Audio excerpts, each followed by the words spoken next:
אתה אדוני אלוהינו מלך העולם ומוציא לחם מן הארץ. Amen.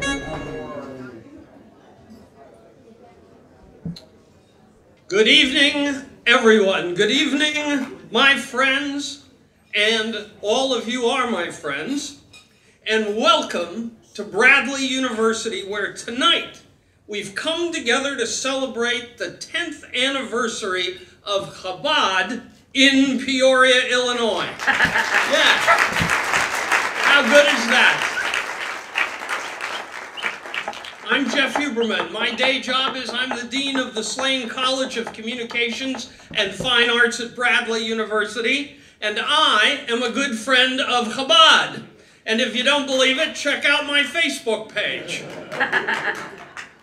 This is a momentous event. I hope you all understand that. It's not just the 10th anniversary of Chabad in Peoria, but it's the 10th anniversary of everything they have brought to Peoria that we have enjoyed over these last 10 years. This is also a momentous event because it's the first strictly kosher, large-scale, formal dinner event in Bradley's 114-year history.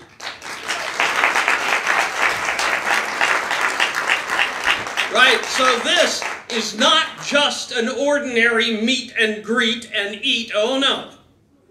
Surely you could tell by the hors d'oeuvres that this is a very special culinary event. Not one of those affairs where the hors d'oeuvres are those, you know, those little hot dogs wrapped in the dough, what do you call, you excuse the expression, pigs in a blanket. No, no. This is not chopped liver smeared on a cracker served with, as what my grandfather used to say, a glass of tea and a piece of fruit. No. No way. As always, and you all know this, when Rabbi and Sarah Langsam invite you to dinner, you're going to eat some very, very good kosher Jewish food. Well, is there any other kind of kosher food? I don't know. And you know what they say about Jewish food? After you eat it, you're hungry again in 72 hours. And when you're invited to dinner at Bradley with Ron Gibson and Chef Josh presiding and President Glasser as one of the guests of honor, you know that elegance and the art of high gastronomy are the order of the night. And then when you take Ellie and Ron and Josh and Joanne and they all converge, well, we're in for a great time, down to the very last detail. And by the way, the dishes that you're eating on are brand new kosher dishes for the permanent Bradley collection. And the cutlery, the knives, the forks, and the spoons that are at your table are there because Rabbi Langsam was up till 5 o'clock in the morning koshering each one of them. Now, the great food that you're going to have tonight, you may ask, how kosher is it?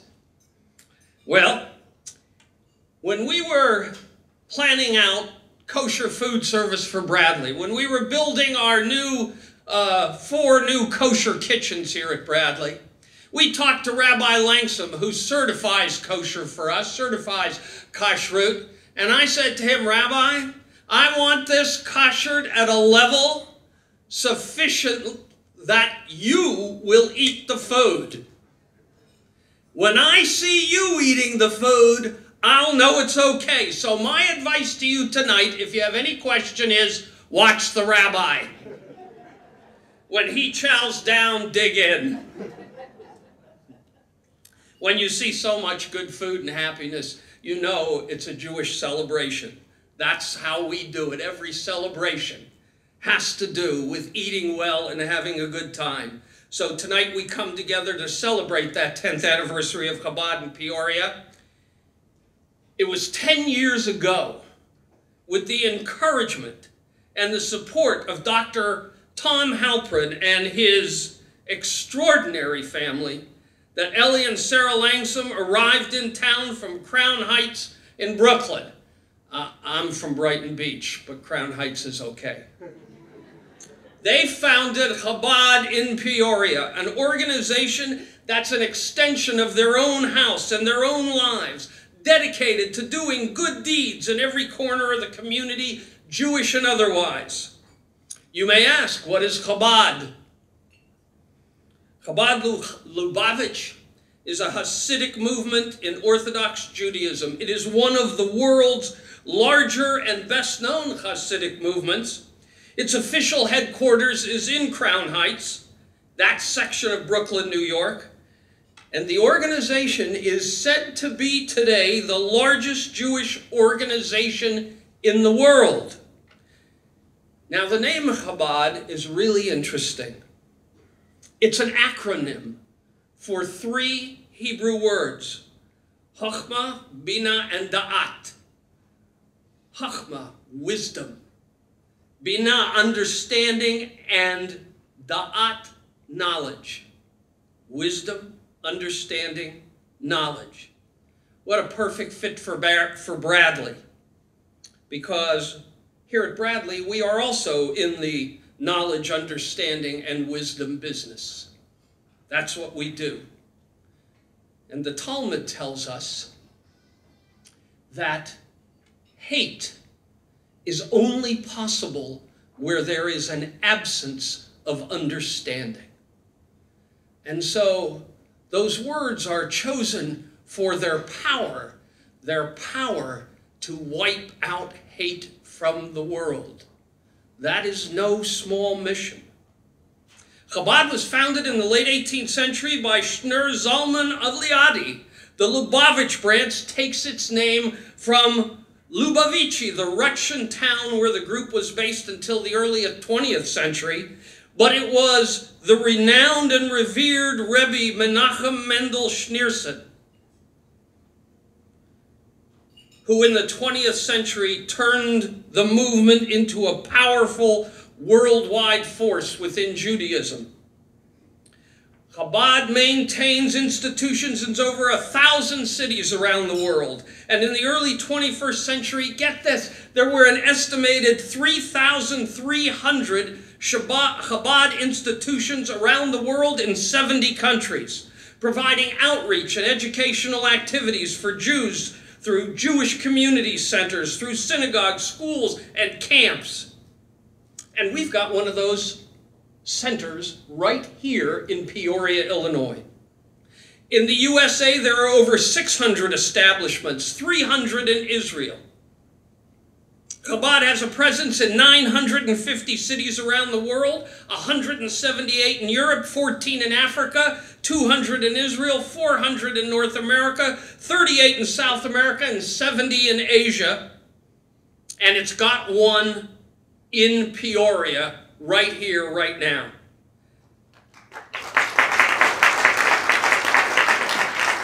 Chabad.org is currently the largest Jewish educational website worldwide. Here's how it works. This is the good part. Typically, a young Lubavitch rabbi and his wife in their early 20s, with 1 or 2 children, will move to a new location, and as they settle in, will raise a large family, who, as a family unit, will aim to fulfill their mandate of bringing Jewish people closer to Judaism and to performing mitzvahs.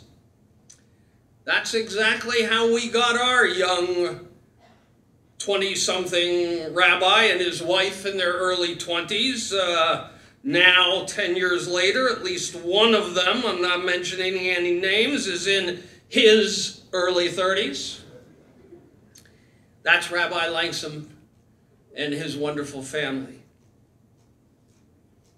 Ellie, Sarah, and the 4 kids. They are collectively, and you all know this, a force of nature. And behind every great force of nature, there is an irresistible force. And in Chabad, like in every other aspect of Jewish life, it's the Jewish mother that is the irresistible force. And we don't want to minimize this. How irresistible, you might ask? Well, you know the difference between a Jewish mother and a terrorist, don't you? You can negotiate with a terrorist.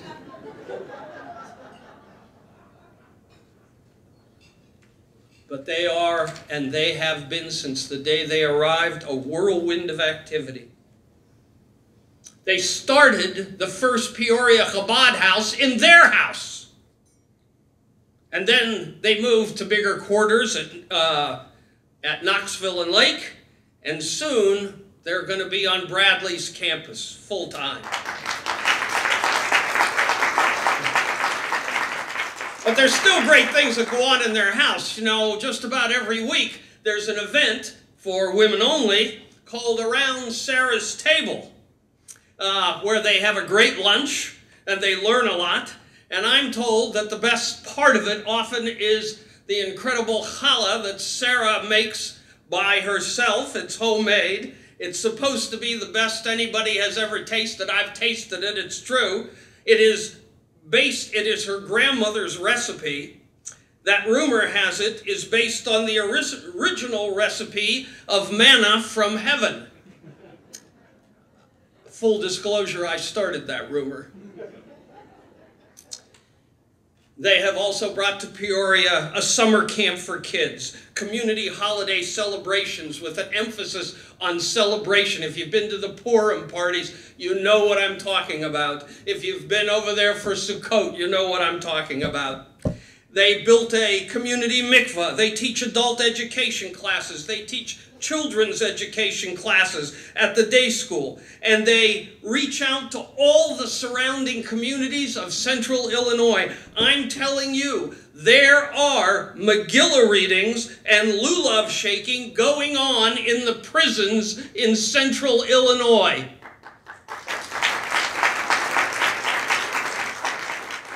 And in recent years, Chabad has greatly expanded its reach on university and college campuses. There are Chabad student centers are active in over 100 campuses, and Chabad offers varied activities at an additional 150 universities worldwide, and we've got one on our campus. And oh my, what Chabad has done on the hilltop.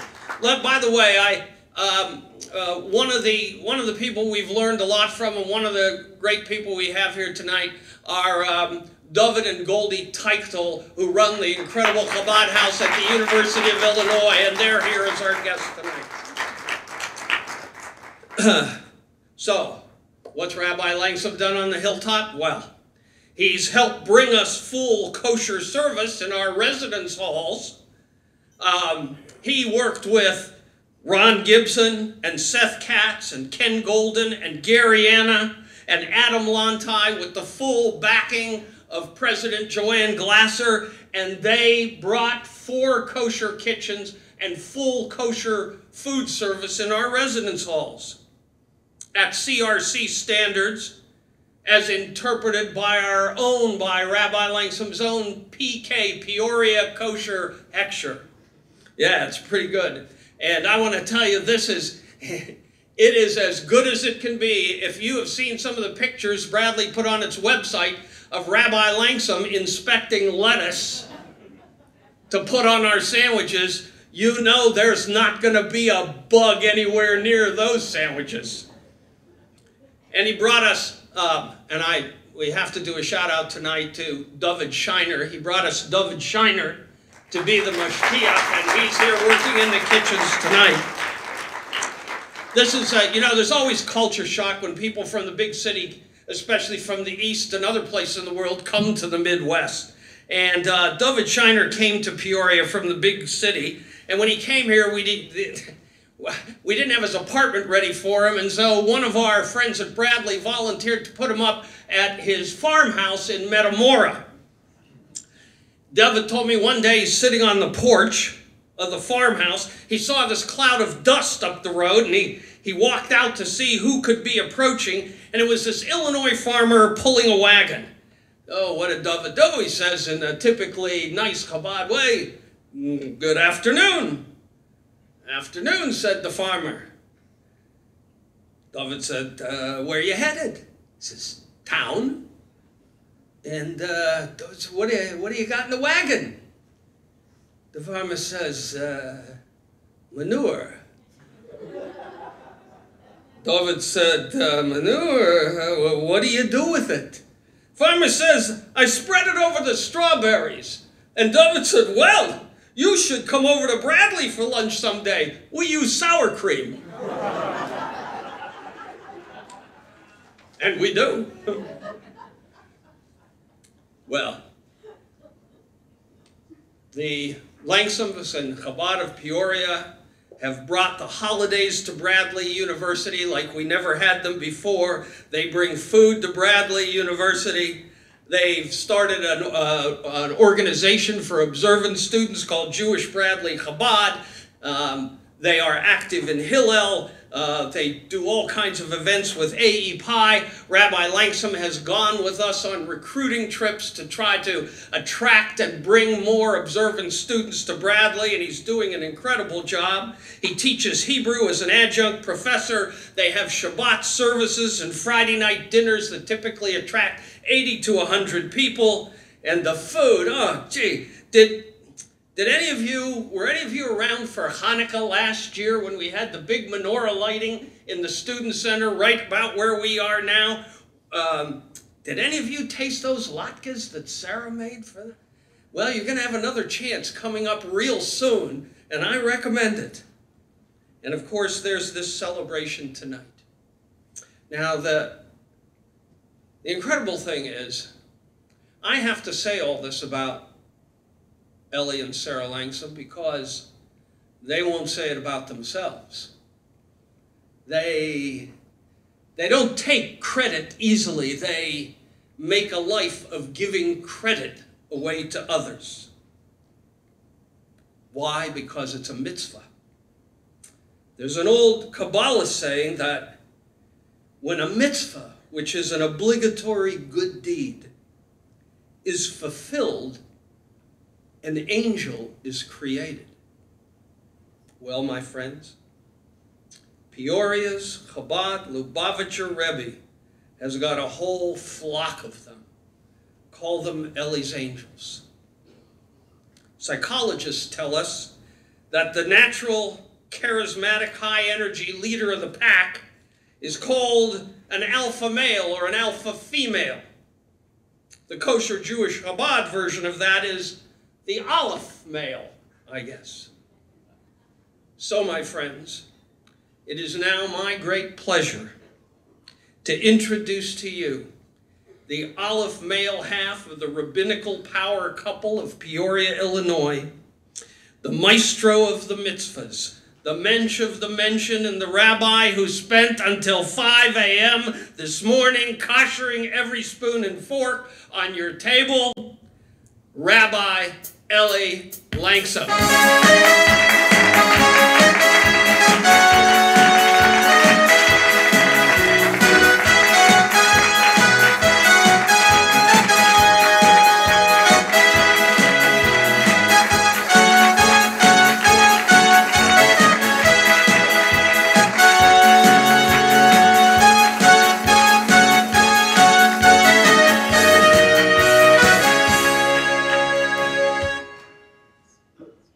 I would say, after such a speech, that only my mother would believe what you said.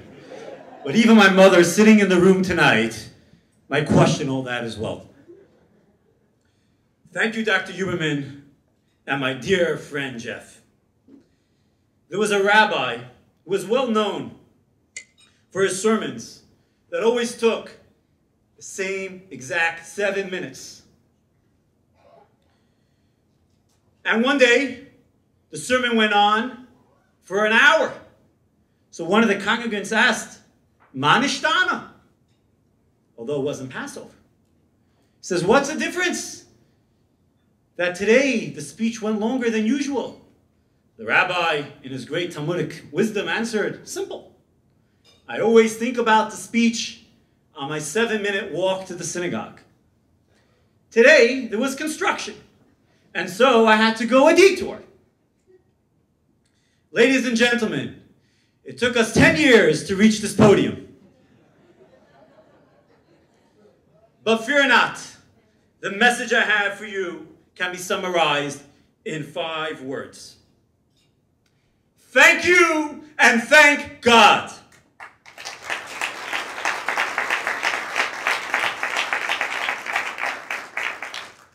Thank you all for joining us tonight on this evening as we celebrate together the milestone of 10 years of Chabad in Peoria.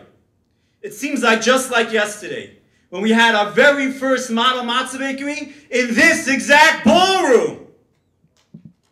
These 10 years have gone by rapidly, with so many exciting events, great programs, and most importantly, the personal friendship and relationship that we have forged in this decade. Thanks to each and every one of you, we can proudly proclaim that Chabad plays in Peoria. Each of you sitting here in this room tonight, and many others have helped make this happen. Some through direct involvement, others through financial support, and others with the moral support and by the spreading of the word. My dear friends, it is difficult for me to describe the overwhelming feeling of the gratitude and love that we feel towards each and every one of you as I stand here tonight in celebration of this milestone, surrounded by so many friends and supporters. People often ask me, Rabbi, do you miss the community in Crown Heights? And I say to them, this is my community. Peoria is my home. Thank you for welcoming me warmly, for the support you have given us along the way. Thank you for joining forces with us in our efforts to bring more Judaism to this wonderful community. Thank you for helping us illuminate Peoria, Bradley University, and beyond, one soul at a time. But I thank God for giving me the opportunity to be able to be part of the Rebbe's army of over 3,000 Chabad Shluchim emissary families around the world who bring the warmth and joy of Judaism to the Peoria and Bradley community. We thank God for blessing our efforts with success beyond our wildest dreams. I thank God for my wonderful parents who have joined us here tonight, and for my in-laws who joined us in spirit, who allowed their daughter to leave home. My in-laws come from England. We appreciate their love, encouragement, support, and help. May they be blessed with long and healthy years to continue to shep nachas from us and the entire family.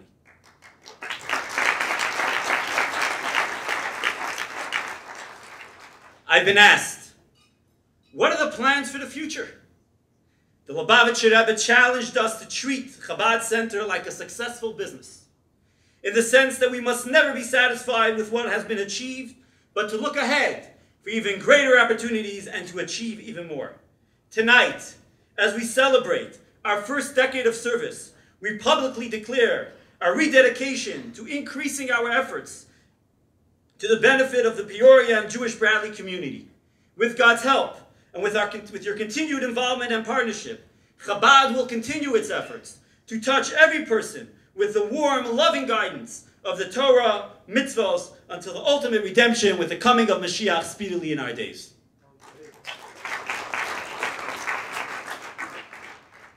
My dear friends, at the onset of our program, there is somebody very special in this room who I would like to introduce. I'm sure you all heard the famous expression, behind every great man is even a greater woman. Well, in my case, I agree with the last part, in terms of who the greater spouse is. But not with the first part. My wife, Sarah, is the one who is always coming up with the good ideas, and I'm the one saying, great, I'm right behind you, Sarah. Seriously, I don't know what I did to deserve such an amazing partner in life, who is not only a wonderful wife and an incredible mother to our children, but the one who is the heart and soul of every Chabad program. We offer and always providing the perfect touch of wisdom and support in every situation, including tonight. I ask my wife Sarah to please rise.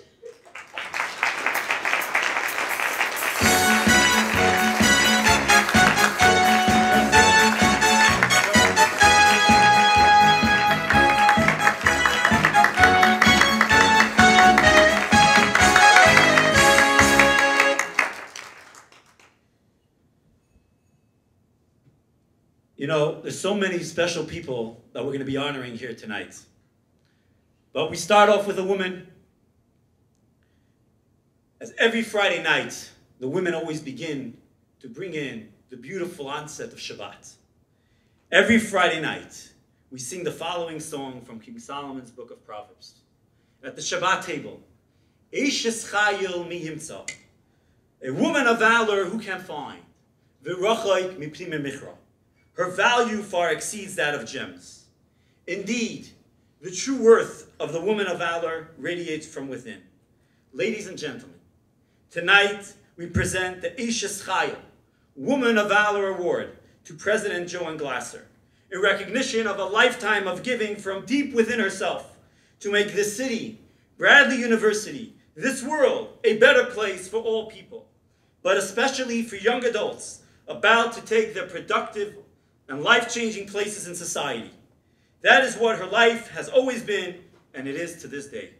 A dynamic and visionary leader, serving the needs of higher education and charitable foundations, as well as her vision and dedication to furthering Jewish awareness at Bradley University.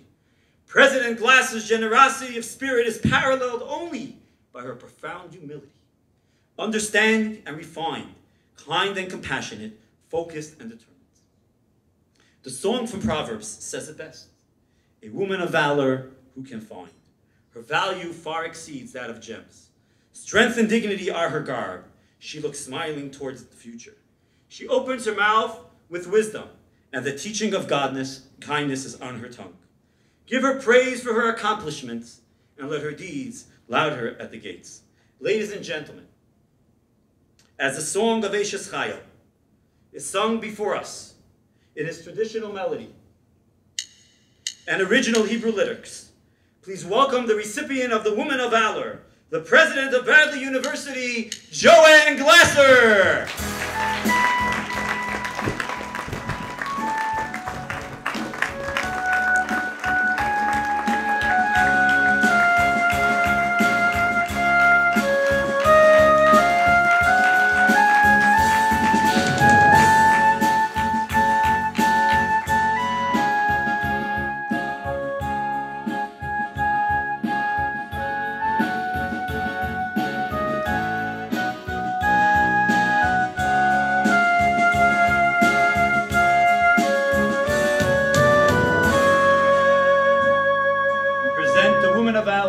Presented to President Joan K. Glasser, Esquire, November 20th, 2011, the 23rd of Cheshvan, 5772, Chabad Jewish Center of Peoria and of Bradley University.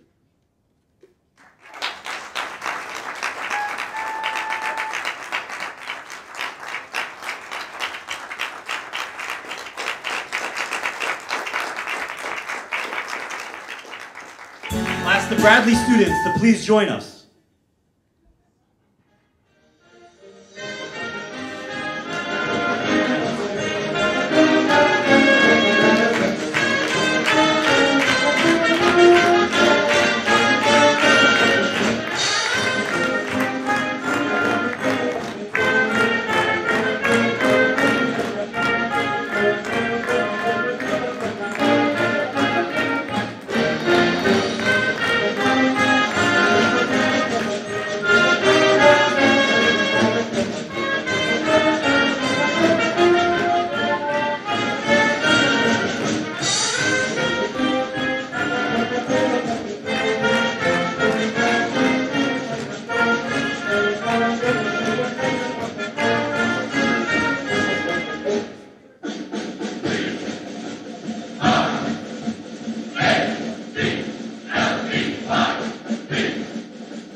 Thank you so much, Rabbi Langsam, for that overly generous introduction and for honoring me this evening with this spectacular award.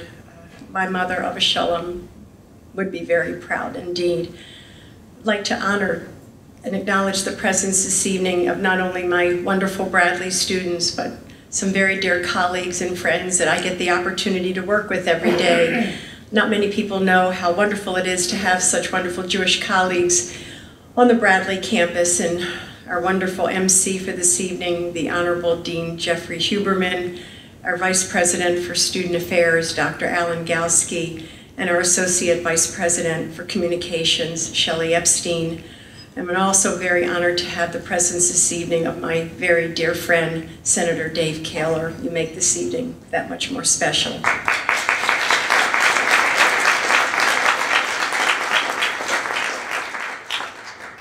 I am truly overwhelmed and some would say somewhat verklempt that you, Rabbi Langsam, and the Peoria Chabad selected me as the Woman of Valor. I have to admit I was really taken back when you recommended me for this award. You know, after all, valor is usually associated with military heroes who face great danger in oftentimes fields of battle. Someone who sacrifices himself or herself for her country or a great cause. But then I thought for a little bit and I looked deeper into what the real meaning of valor means. And the word comes from Latin and it means strength.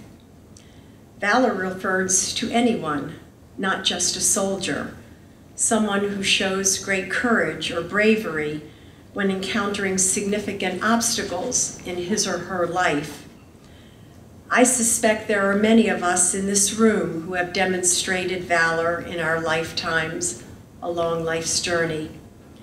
We know of some heroes from this very community, both the Peoria community and the Peoria Jewish community, who are very worthy of this title, a Woman of Valor.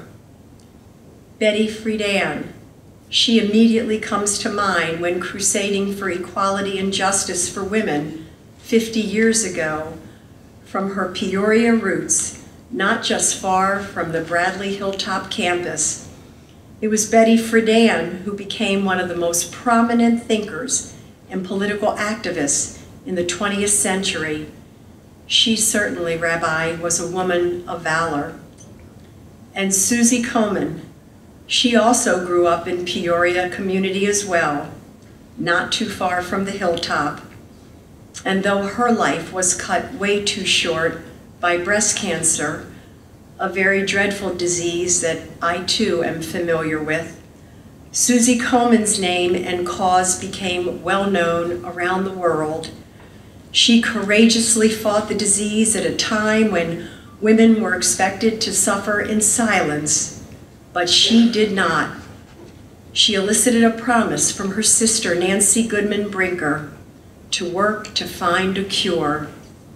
And Susie Komen's legacy is the largest and best funded breast cancer organization in the world, and the great hope for all of us today that there will one day be a cure.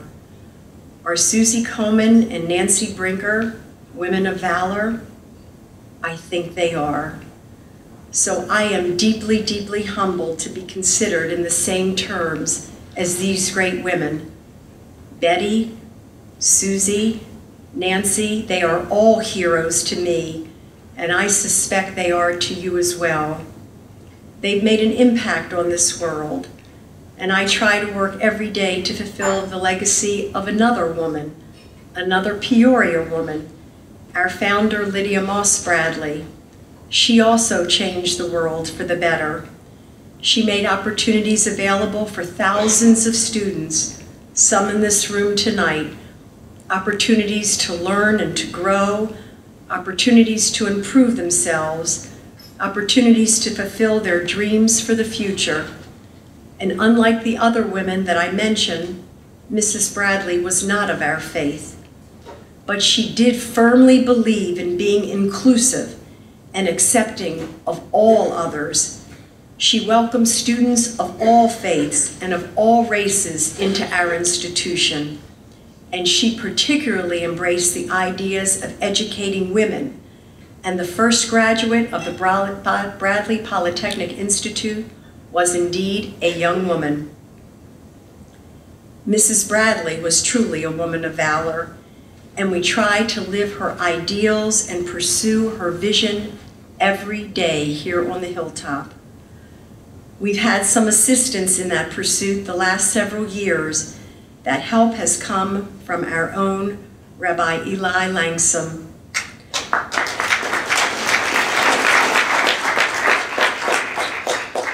Now, I don't want to embarrass the rabbi by bragging too much about him, but I do think it's important to share with you some of the very positive impact he has had on our campus.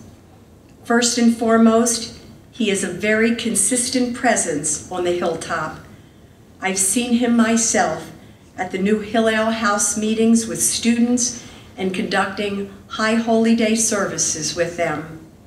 I have been present with him when he enhances the spiritual life on our campus, whether it's blowing the shofar on Rosh Hashanah, or lighting the 6-foot menorah on Hanukkah, or sharing the etrog and lulav on Sukkot.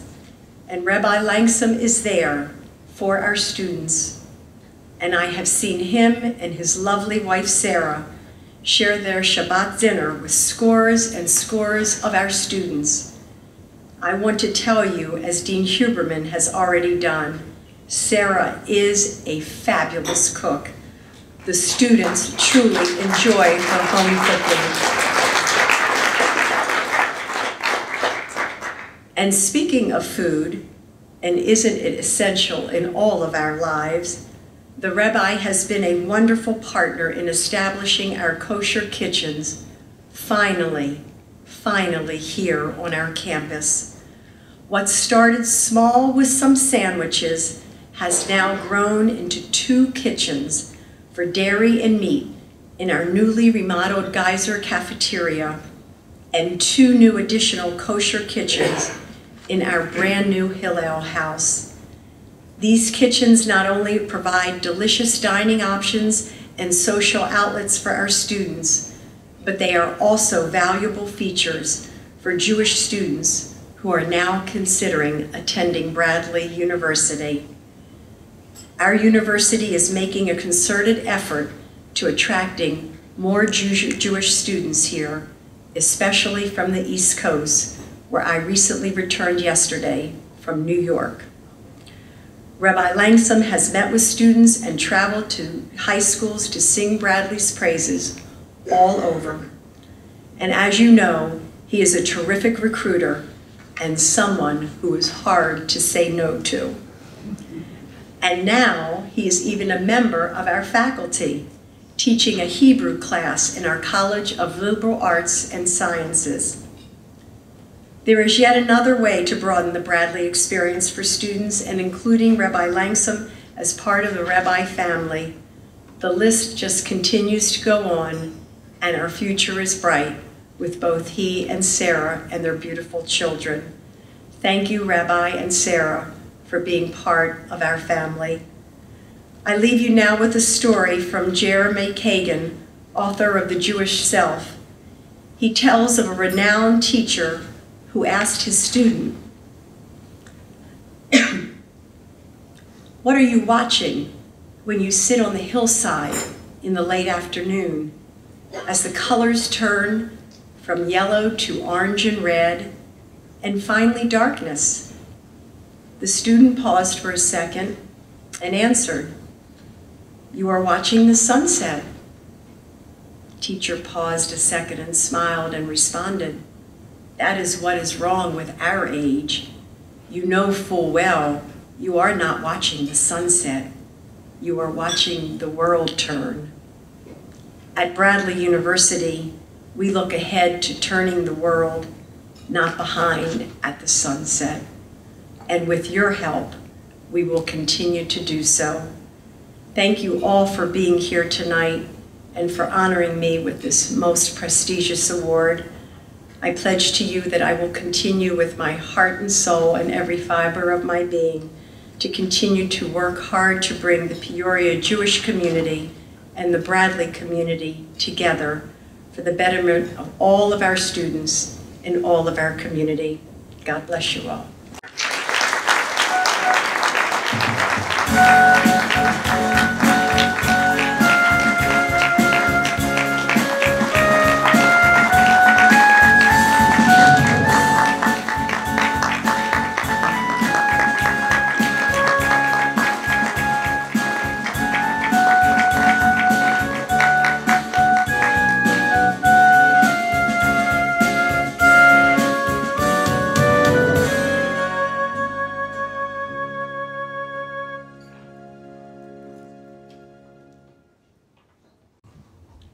It's both my honor and pleasure to call up our next honoree. Before I do so, I would like to share a personal poem expressing my feelings as we celebrate our first 10-year milestone. Young and energetic, a clear vision and goal. With youthful excitement, we would fulfill this role. As we hopped on the plane, a husband and wife, dreams of the future which shared the beauty of Jewish life. This was 10 years ago when we moved into town. We drove to the city which we now call our own. The beauty of Peoria was seen on that late summer night. The people here in town have their own special light. As we entered our home, our emotions bursting, excitement filled with loneliness, mixed with loneliness, but a vision for those thirsting. A welcoming basket filled with gifts at our door, a greeting, a reminder of our life we would share with more. The days moved by quick. We made visits to those sick. Friendships were formed, camps run, and classes taught. Shabbos we hosted with friends young and old. This was a place to visit, we were always being told. The taste of tradition we shared with all we knew. Holiday events we created for families too. It was not long before our friends here in town became like our family and we cared for everyone. Each second, each moment, we would brainstorm and plan how to keep up the growth and excitement for each one. Our children were born, each one a blessing. We shared our joy with our community, who was so thoughtful, giving, and caring. Our children formed friendships. They became part of our team. In their own special way, they showed what Judaism means. The years have flown by. So much has transpired. Peoria has grown and continues to be a place to be admired. A small American city, still beautiful by day and night. A place beaming with activity and joyful Jewish life. A decade can pass so quickly it seems, yet we treasured each moment and we strive to continue our dreams. As we celebrate this milestone with each of you, dear friends, our vision for the future will continue to the end. Our youthful energy hasn't left us. We thank you, God, for all our strength. Thank you for each and every blessing and for each guided step. As we head on with our mission to continue showing the light of our precious Jewish heritage, to teach from wrong to right. Children are the future. The youth we know will grow. The seeds we sow today will always be there to show. So we ask you, dear God, to help us and continue paving the way, making today the reality every single day. Our founders, Dr. and Mrs. Joan Halpin, are the ones to thank tonight for their vision, determination, and ongoing support in making Chabad a reality here in Peoria. My children explain that although our home isn't always sunny, outside the Halprin's home, our neighbors, the sun is always shining. They claim this must mean that Dr. and Mrs. Halprin are tzaddikim, they're righteous individuals. I agree, as I'm sure many of you here tonight do, too. please join me in welcoming Dr. and Mrs. Halprin to receive the Founders Award.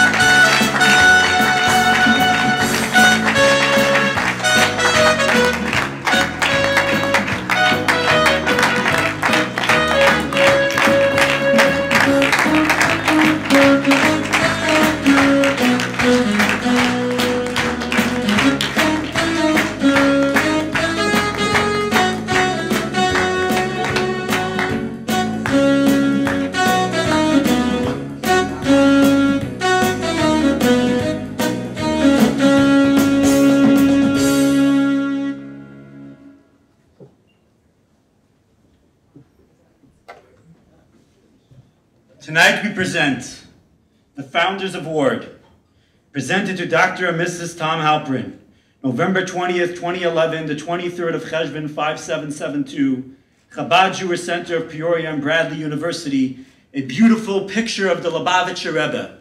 Just like Dr. Halprin is a visionary, the Rebbe had a vision to make sure that every single community has a Chabad center. And thanks to Dr. and Mrs. Halprin, Chabad in Peoria was founded. And we see that the Rebbe is giving a blessing, a cup of blessing known as Kos Shel Bracha. The Rebbe's blessing should be pouring upon the entire Peoria community, and especially Dr. and Mrs. Tom Halprin.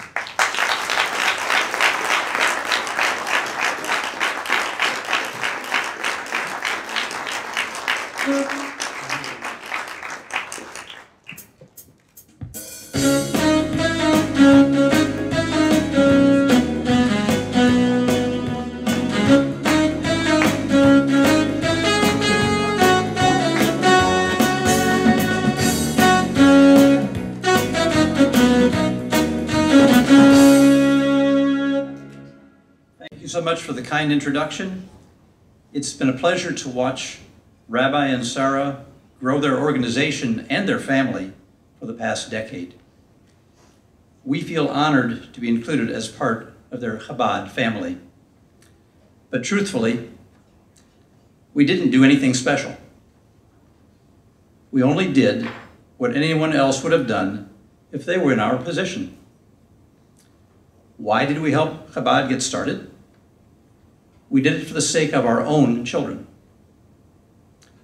Let me tell you a little bit about our sons. Dan and John love Chabad. They loved it from the first minute that we entered a Chabad synagogue in Florida while on vacation. The year was 1988, and we received a warm welcome as newcomers. The friendships which began at that time have remained strong until this day. Dan and John are challenged learners. They say and do foolish things at times. Let me give you an example. I'm a Cub fan. My mother was a Cub fan. My grandmother was a Cub fan. They grew up in Chicago. But my sons, at a very early age, rejected my team. And they became Cardinal fans. Is that foolish or what? As a Cub fan, there is one worst fear that we have. It's have to hear the following words. The Cardinals won the pennant, the Cardinals won the pennant. And we have one worse nightmare too.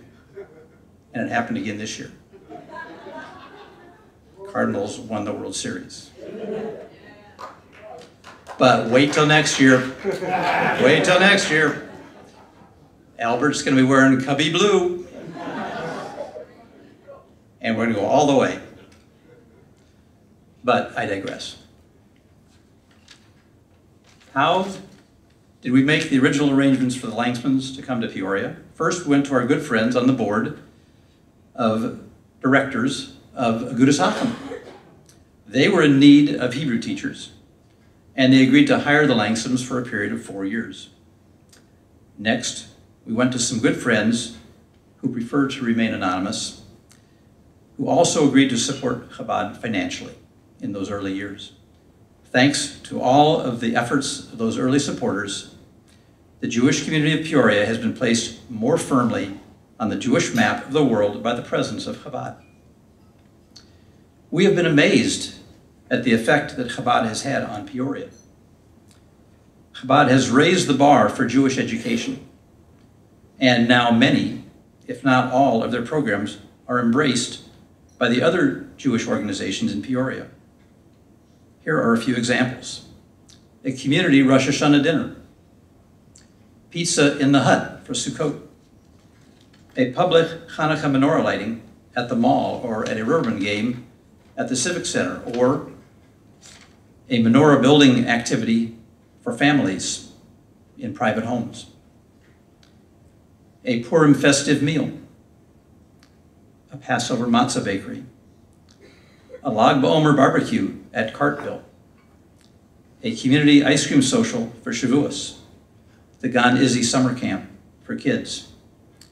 The list also includes, as we've heard, numerous programs for college students at Bradley as well as ISU, Knox College, and elsewhere. In addition, our adult education opportunities like Lunch and Learn, weekly Tanya classes, Jewish Learning Institute courses, Women's Birthday Club, Around Sora's Table, and mikveh training. For the children, there is the Chabad preschool. There's also the Chabad Hebrew School, bar and bat mitzvah training, and much more.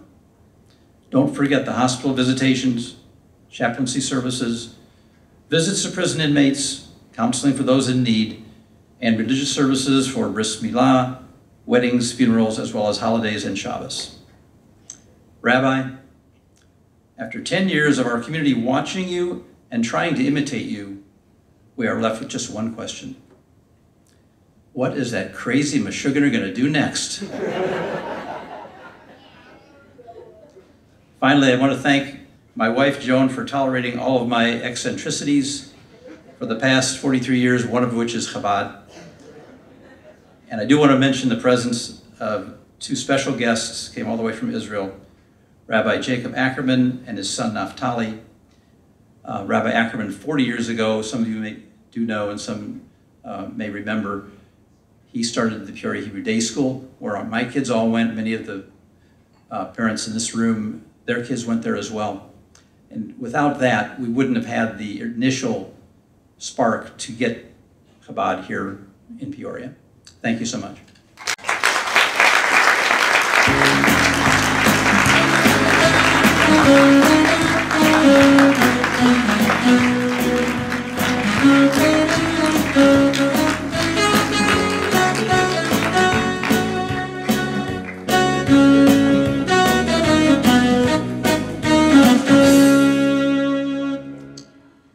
Thank you, Dr. Halpern, for those warm words. And if it's not for you, I don't know if we'd be standing here tonight. The Rebbe always taught us that we have to love every single person, regardless who they are. It's thanks to Dr. Halpern that I had the opportunity to meet some wonderful people. In August of 2001, when we first arrived in Peoria, young and energetic, as my wife mentioned so eloquently, with a mission to meet every Jew that we can encounter, I walked in to the Kroger's on Knoxville and Lake. And I'm so excited that I meet the first person and I shake his hand and I say, "Good afternoon. I'm Rabbi Langston. Who are you?" "I'm George Jacob." He says, "You must be Jewish with a name like Jacob." He's like, "No, but I love the Jews." And I say, "And I love you too." And from then on, we created an unbelievable relationship. Myself and George have been known each other for 10 years.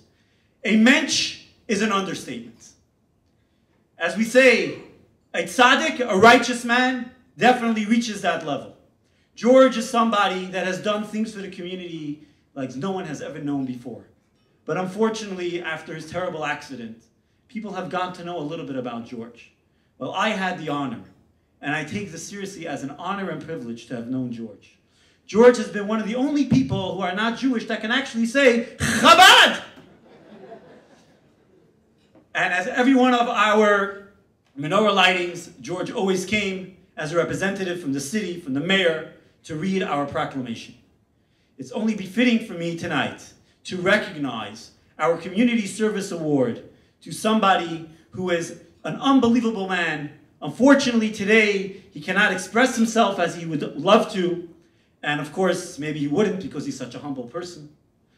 But it is my pleasure, privilege, and honor to introduce the Community Service Award to a very dear friend of mine, Mr. George Jacob.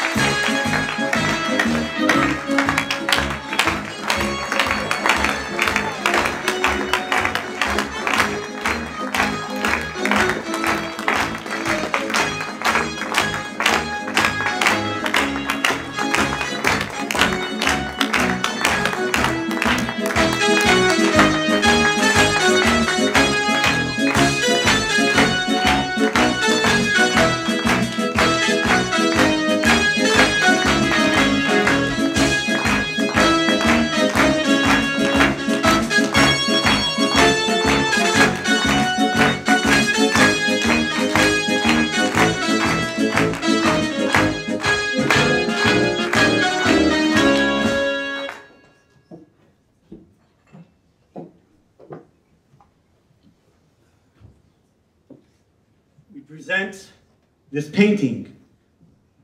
Happy is the man that finds wisdom and the man that gains understanding. Oseh shalom bimromav, hu ya'aseh shalom, aleinu ve'al kol Yisrael ve'imru amen. A man who makes peace and was always pleasure to be in his presence. The Community Service Award presented to Mr. George Jacob, November 20th, 2011, the 23rd of Cheshvan, 5772, Chabad Jewish Center of Peoria and of Bradley University.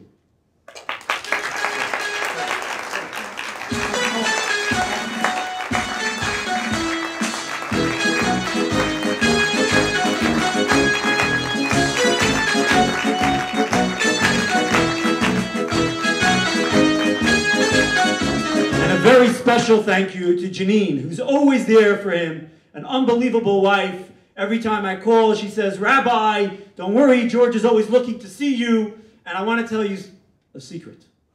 Every time we always met, George always offered me a drink. We used to go, you know, he owns president of Budweiser. So he knew that, you know, maybe a drink. But we always gave me a drink of water. And he always welcomed me and always recognized me. Even after his illness, as Janine could attest to this, every time I met George, he always said, Rabbi Langston, but only after a drink. Janine, how about we give him a drink, and we'll see if George will acknowledge us being here tonight. George, thank you so much for coming. Give me a hand.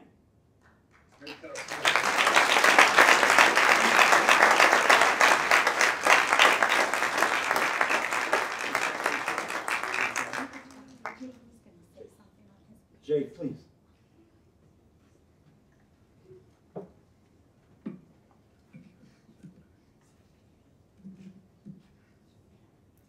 Can you hear me okay? All right. On behalf of my dad, thank you. Rabbi, congratulations to you and your family. You have accomplished so much for the community here in Peoria, and the city of Peoria is better for it.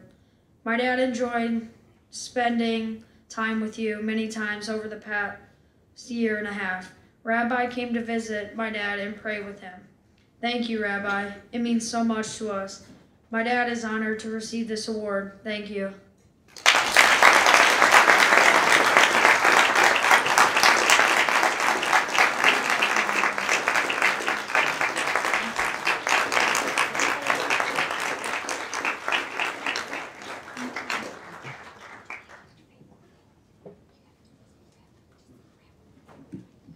You know, George never let me down. Let's hope he can do the same. George, let everybody know who is the one that gave those vans that those campers at Camp Gan Izzy can drive around. George, are we going to say? Who's speaking to you, George?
They say the story about the man that was was once traveling, and he stopped by a tree, and the tree gave him such shade and comfort.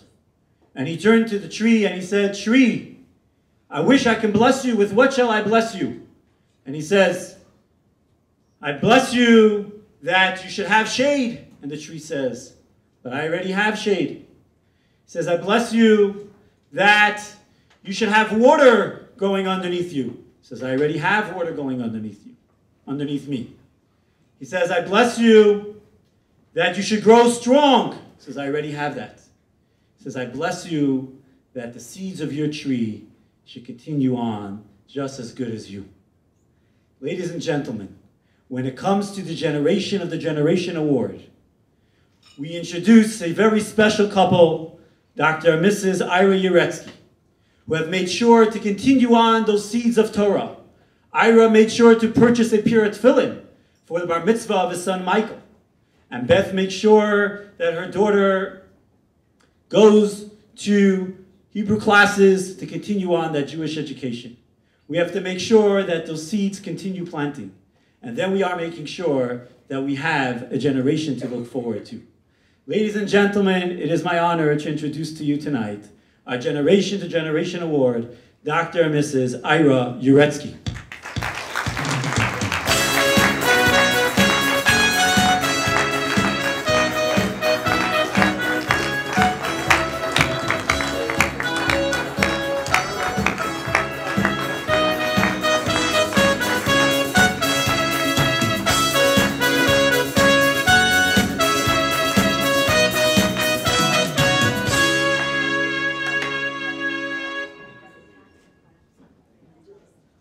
Tonight's Generation to Generation Award, we present a Gala board.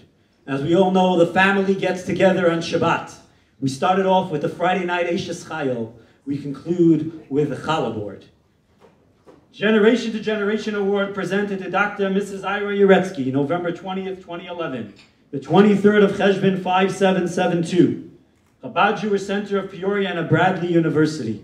May they be able to sit together with their family at the Shabbos table, happily for lange gesunte Jahren, for long happy years, and continue on that special Shabbos tradition as we sit together as one Jewish family.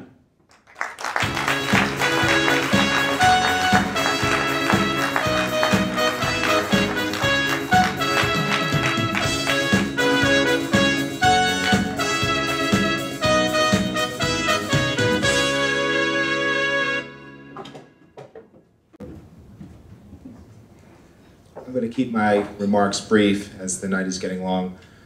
Quite honestly, when the rabbi came to me and Tom Halpern came to me and told me that I was going to receive this reward, you have to understand, if you're from New York and a Yankee fan offers a Met fan an award, maybe Mashiach is coming.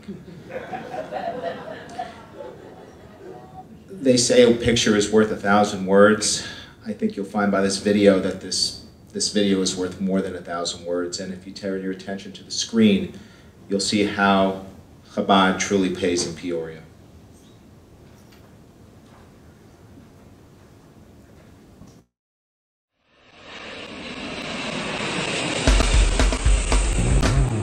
In August of 2001, Rabbi Eli and Sarah Langsam moved to Peoria, Illinois to serve as emissaries of the Lubavitcher Rebbe, Rabbi Menachem Mendel Schneerson. Joining the network of over 7,000 emissaries around the world, their mission is to reach out to all Jews, regardless of affiliation, and to offer programming and services catering to every Jewish need, and to change the landscape of the Jewish future. One child, one person, one community at a time. Chabad is based on the teachings of to love your fellow Jew as yourself. We welcome everyone to Chabad, regardless of your level of observance, affiliation, background, or level of knowledge. The Chabad has welcomed us with open arms, has really been wonderful for our family, has made us feel like a part of the Jewish community, has taught us a lot about things that we didn't even know about our religion and about being Jewish. 2006, I came to Peoria from Los Angeles, and we actually were a little concerned about, what Yiddish thing there would be there. And I kept on getting calls from a Rabbi, Eli Langsam.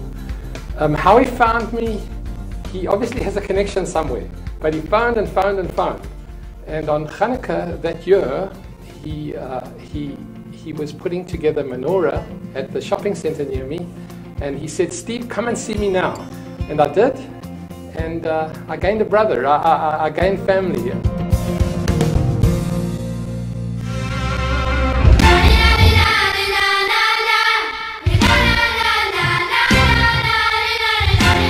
One of the Langsam's first initiatives in Peoria was youth programming. Hebrew school throughout the school year and camp during the summer months. All three of my children have attended the Hebrew school, have learned a lot of both Hebrew as well as blessings, prayers, learning about Israel. It's just been a phenomenal experience for them.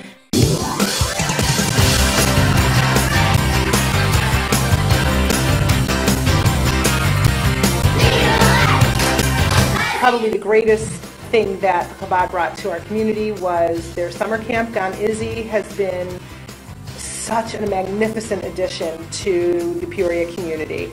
My kids have gone, I think, since the second year.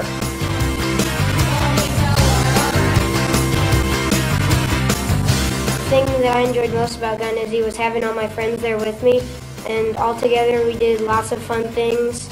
And we learned lots of Hebrew, and we went on scavenger hunts, we did sports, went swimming, we did anything you can imagine. And I can remember sitting at the Langsams' home on last Shabbat one year, and the kids are crying, and I look over, and there's other people crying, and I start crying, just because it was such an amazing experience. And at the end of each summer, it was just kind of, what else do we do all summer? We don't have Gan Izzy, we don't have our Chabad family to go to.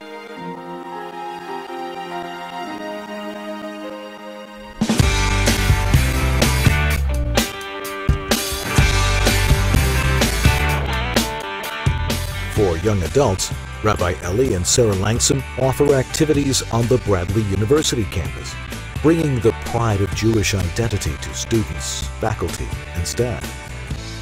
Many join the community programs and actively participate in Shabbat dinners, holiday programs, and social events, making Bradley University a home away from home for every Jew. One of the most recent things I've seen happen is a remarkable thing, is bringing Judaism to Bradley University. He's brought in a kosher food program, which is second to none. So Chabad on campus has been great. Our Shabbat dinners make me feel like I'm back at home at my kitchen table with all my family. It's great because Sarah, the rabbi's wife, actually cooks for us, and it makes it feel even more warm, and her whole family comes. Rabbi Langsam has been great. He's so enthusiastic about every event he has, and he knows how to connect with the students, and the students absolutely love him, so it's great. Professional, thought-provoking, and relevant, Chabad Adult Education offers courses that delve far deeper than typical Bible study. Just great courses. They're multimedia courses. There's lots of good discussion, and it's been an invaluable contribution to the community. They cover everything from law to health to ethics. Even if you're a lawyer, they offer some continuing education credits. So there's many reasons to take these classes, and they are very informative. In addition to educational initiatives, Rabbi Eli and Sarah host Shabbat and holiday meals, services and celebrations, as well as life cycle events. They also organize public holiday events, such as the popular menorah lighting ceremonies for Hanukkah. Having the menorah lighting on campus for the first time ever was a very monumentous event. Having the president of the university come and speak and participate in the lighting of the menorah was a big step in the right direction for Jewish life here at Bradley University. Today, Chabad of Peoria celebrates our 10-year anniversary. A decade of community service. A decade in which a mission and a lot of passion were transformed into a dynamic Chabad center. Under the auspices of Chabad headquarters, Rabbi Eli and Sarah Langsam are responsible for their own fundraising and programming. So I guess now I get the opportunity to congratulate the Rabbi and his wife on 10 years of amazing service to the community. I don't think they've stopped for a minute. Somehow I think we've got to give them a holiday now. It's been 10 years of 24-hour care of everyone. I'm so happy to have you as family. I'm very lucky to have you guys.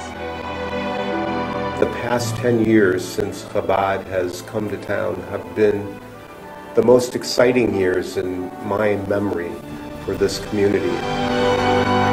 Congratulations to Chabad, happy 10th anniversary in Peoria, and Behatzlacha. The Lubavitcher Rebbe taught, one must never be satisfied with past accomplishments, but must continuously aspire to grow as individuals and as a community. This evening, as we celebrate this milestone, we take the Rebbe's words to heart. Chabad of Peoria will continue reaching out to all of Peoria's Jews. And even more, we will redouble our efforts to maximize our impact and reach, illuminating the inner spark that is inherent in every soul, the ember that ignites and connects us to each other and to our shared heritage.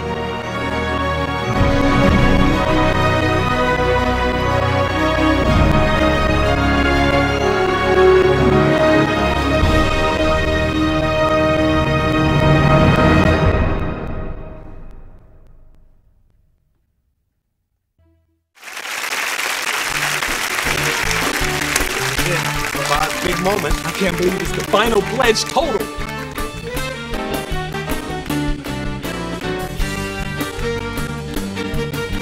Look at him go! What I wouldn't give to be dancing with those rabbis right now.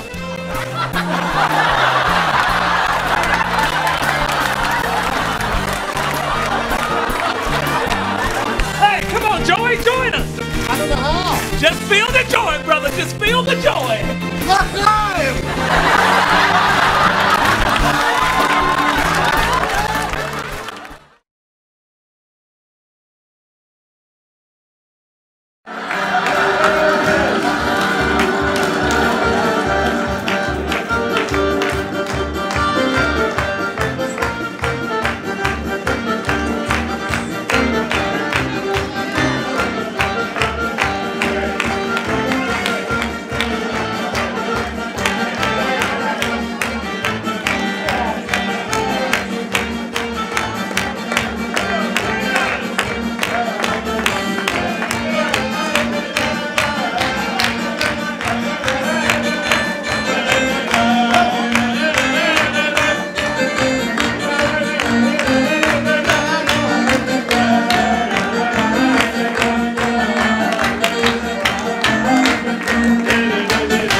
while you're all enjoying your dinner, it's always important to have divrei bracha, divrei Torah, words of Torah.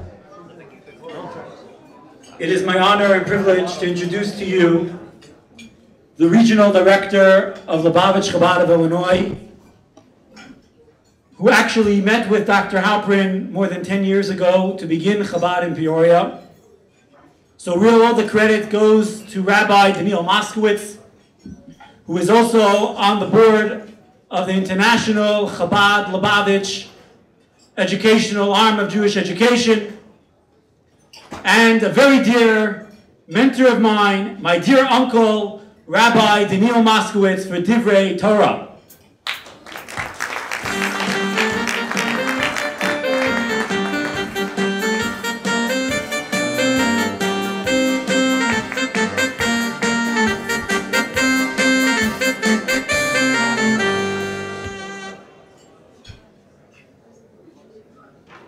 Thank you very much, Rabbi Langsam.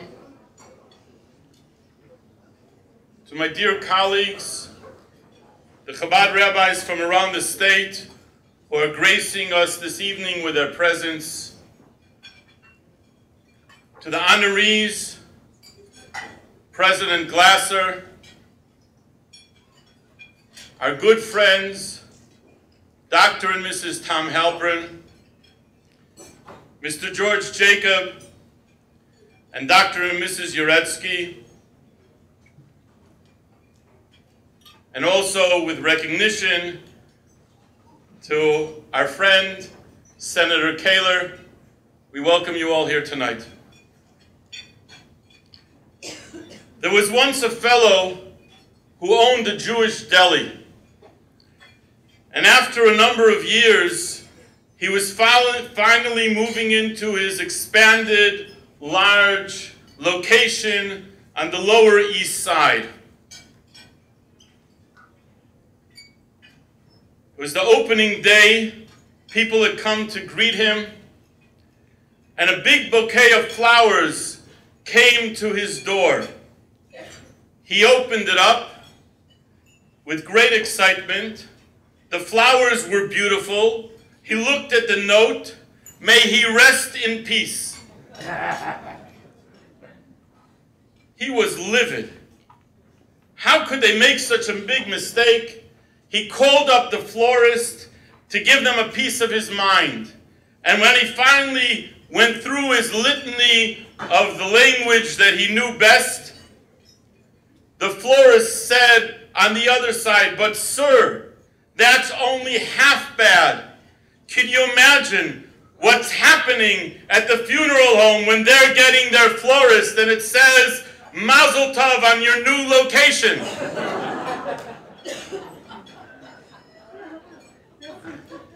When we came to this community over 10 years ago, there were those who weren't sure what to say when we proposed to them that there should be a shliach, a Jewish center, a Chabad house here in Peoria.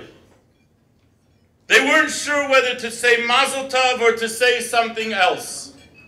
They weren't sure whether this would be long-lasting or just for a fleeting moment. But tonight, we are all here as we stand in awe, in recognition, and in gratitude to the wonderful work that Rabbi Eli and Sarah Langsam are doing and their family with the guidance, the visions, the blessings that the Lubavitcher Rebbe had sent to each and every shliach, to each and every emissary, and we see that they are living their role with great success, fortitude, and enthusiasm, and today, one and all together are saying Mazel Tov. In yesterday's Torah portion, we read about a match. Our forefather Yitzchak was looking for his basherte, for his destined wife to become the matriarch of our people. And Eliezer, the trusted confidant of his father Abraham, brought Rivka to his doorstep. What did Yitzchak look for to find out whether this in fact was his match. This would be the wife who would go on to be a leader for the Jewish people, a role model for all peoples. How did he know that this was the one? And he brought Rivka into the tent of his mother. And he saw that special blessings were coming about. The same blessings that had come to his own mother. There was a cloud that was around the tent. There was blessing in her dough. There was a candle that lasted from Friday night to Friday night. Those same miracles and qualities that happened to his own mother, this was happening to Rivka, his future wife. And he knew this was the one. When the Langzams came to Peoria, people were wondering, is this the match? Are these the proper people that will be able to ignite our community, inspiring us soul by soul? And everyone noticed. There was a cloud over their home, meaning that wherever someone was looking, they were able to identify this is an open home. This is a place where everyone is welcome. The signpost is there, and everyone should please come in and benefit. We all heard about it tonight, all evening long. The blessing in her dough, the food that was in the Langzam's home, the kosher food, that experience is something that everyone remarked about. And then they saw the candle that burned from Friday evening to Friday evening. Has anyone ever seen the Langzam home dark? Whether it's the wee hours of the night, the early hours of the morning, all day long, they're there for each and every one. Not 6 days a week, 7 days a week, from Friday evening to Friday evening. Who was Yitzchak's mother that he was trying to emulate? Her name was Sarah, just like our own Rebbitzin Sarah Langzam. Together with her husband Eli, this young couple have made Peoria their home. It's amazing as we all walked in to this beautiful dinner tonight to see the beauty, to see the grace, but more importantly, to see the enthusiasm, how everyone's souls are ignited with the life, with the vigor, with the determination that Am Yisrael Chai, we are a nation that lives in Eretz Yisrael, Am Yisrael, wherever we might be. We are alive and we are vibrant. You are blessed to have such leaders in your community. You are blessed that you are part of this wonderful organization. Hopefully, everyone is doing whatever they can to support in a way that will make the Chabad of Peoria even more successful than it's been up till now. And together, we will all look forward to that time where each candles of each of our souls will join together until we have that illuminate torch that will light up the world and tell us that the time of redemption has come. Mazel Tov.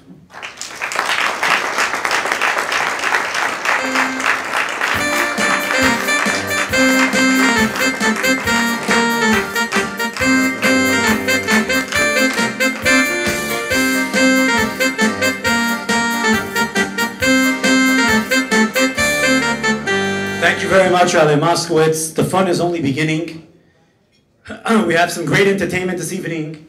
However, we heard so much about, as Rabbi Moskowitz so eloquently just mentioned, about the tent of Sarah.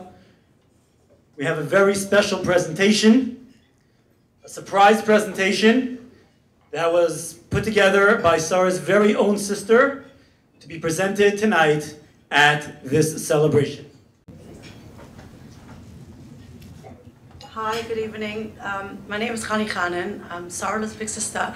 I've come to support her, and I'm on behalf of my family, and I'd love to give her something that's personal, something I hope will enjoy, something that's one of the themes of the evening, Chabad 10th. It's an oil painting that I made. I actually worked on it this week, and it's still a little wet, freshly painted. And I'm dedicating to my sister and Shlucha of Peoria, Chabad 10th.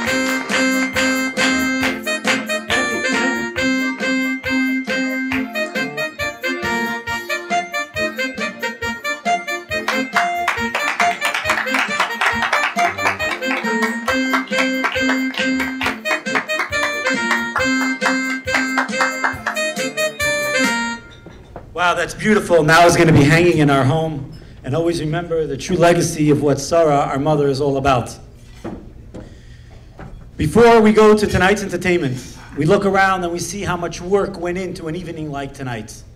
There are so many people to thank, starting with our very own mashkiach, David Shiner, who spent hours, nights and days, koshering every one of our forks, spoons, and knives, together with my brother Yisrael, who flew in from Toronto the last few days, making sure that everything is kosher, top-notch. I'd like to thank my parents coming all the way from Brooklyn, New York, my brother coming from Montreal, Canada, my brother coming in from Los Angeles, California, my dear friend Eric and Cindy Goldberg from coming in from Connecticut, my colleagues from throughout the state of Illinois who joined us in tonight's event.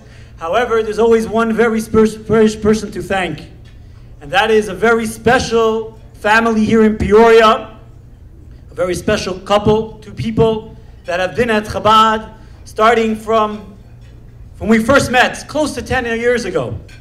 And it's my honor and privilege to introduce to you with a presentation. We would like to give a little token of appreciation to Leonard and Donna Kaufman for the tireless effort upon Chabad and the entire Jewish community. Leonard and Donna.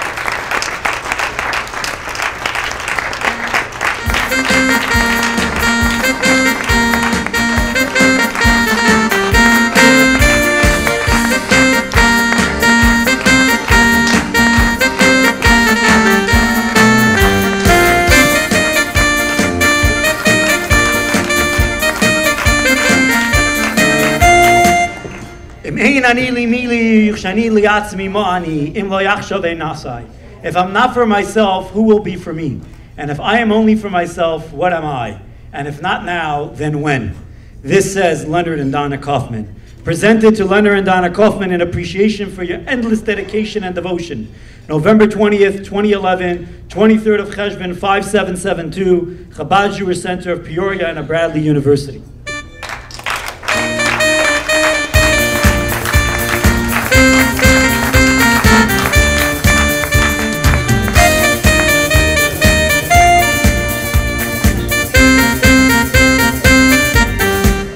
And now, we always heard about Chabad and the idea of thought, speech, and action that Dr. Huberman said, but we brought into you tonight a mentalist who will bring Chabad, who focuses on the memory, on the mind, in a reality and in a fun, exciting way. Ladies and gentlemen, please join me in welcoming mentalist. I don't want to go through the entire title, but he's been working for the FBI, he's been working for the for the New York City State Department, and my dear friends, mentalist Mark Salem.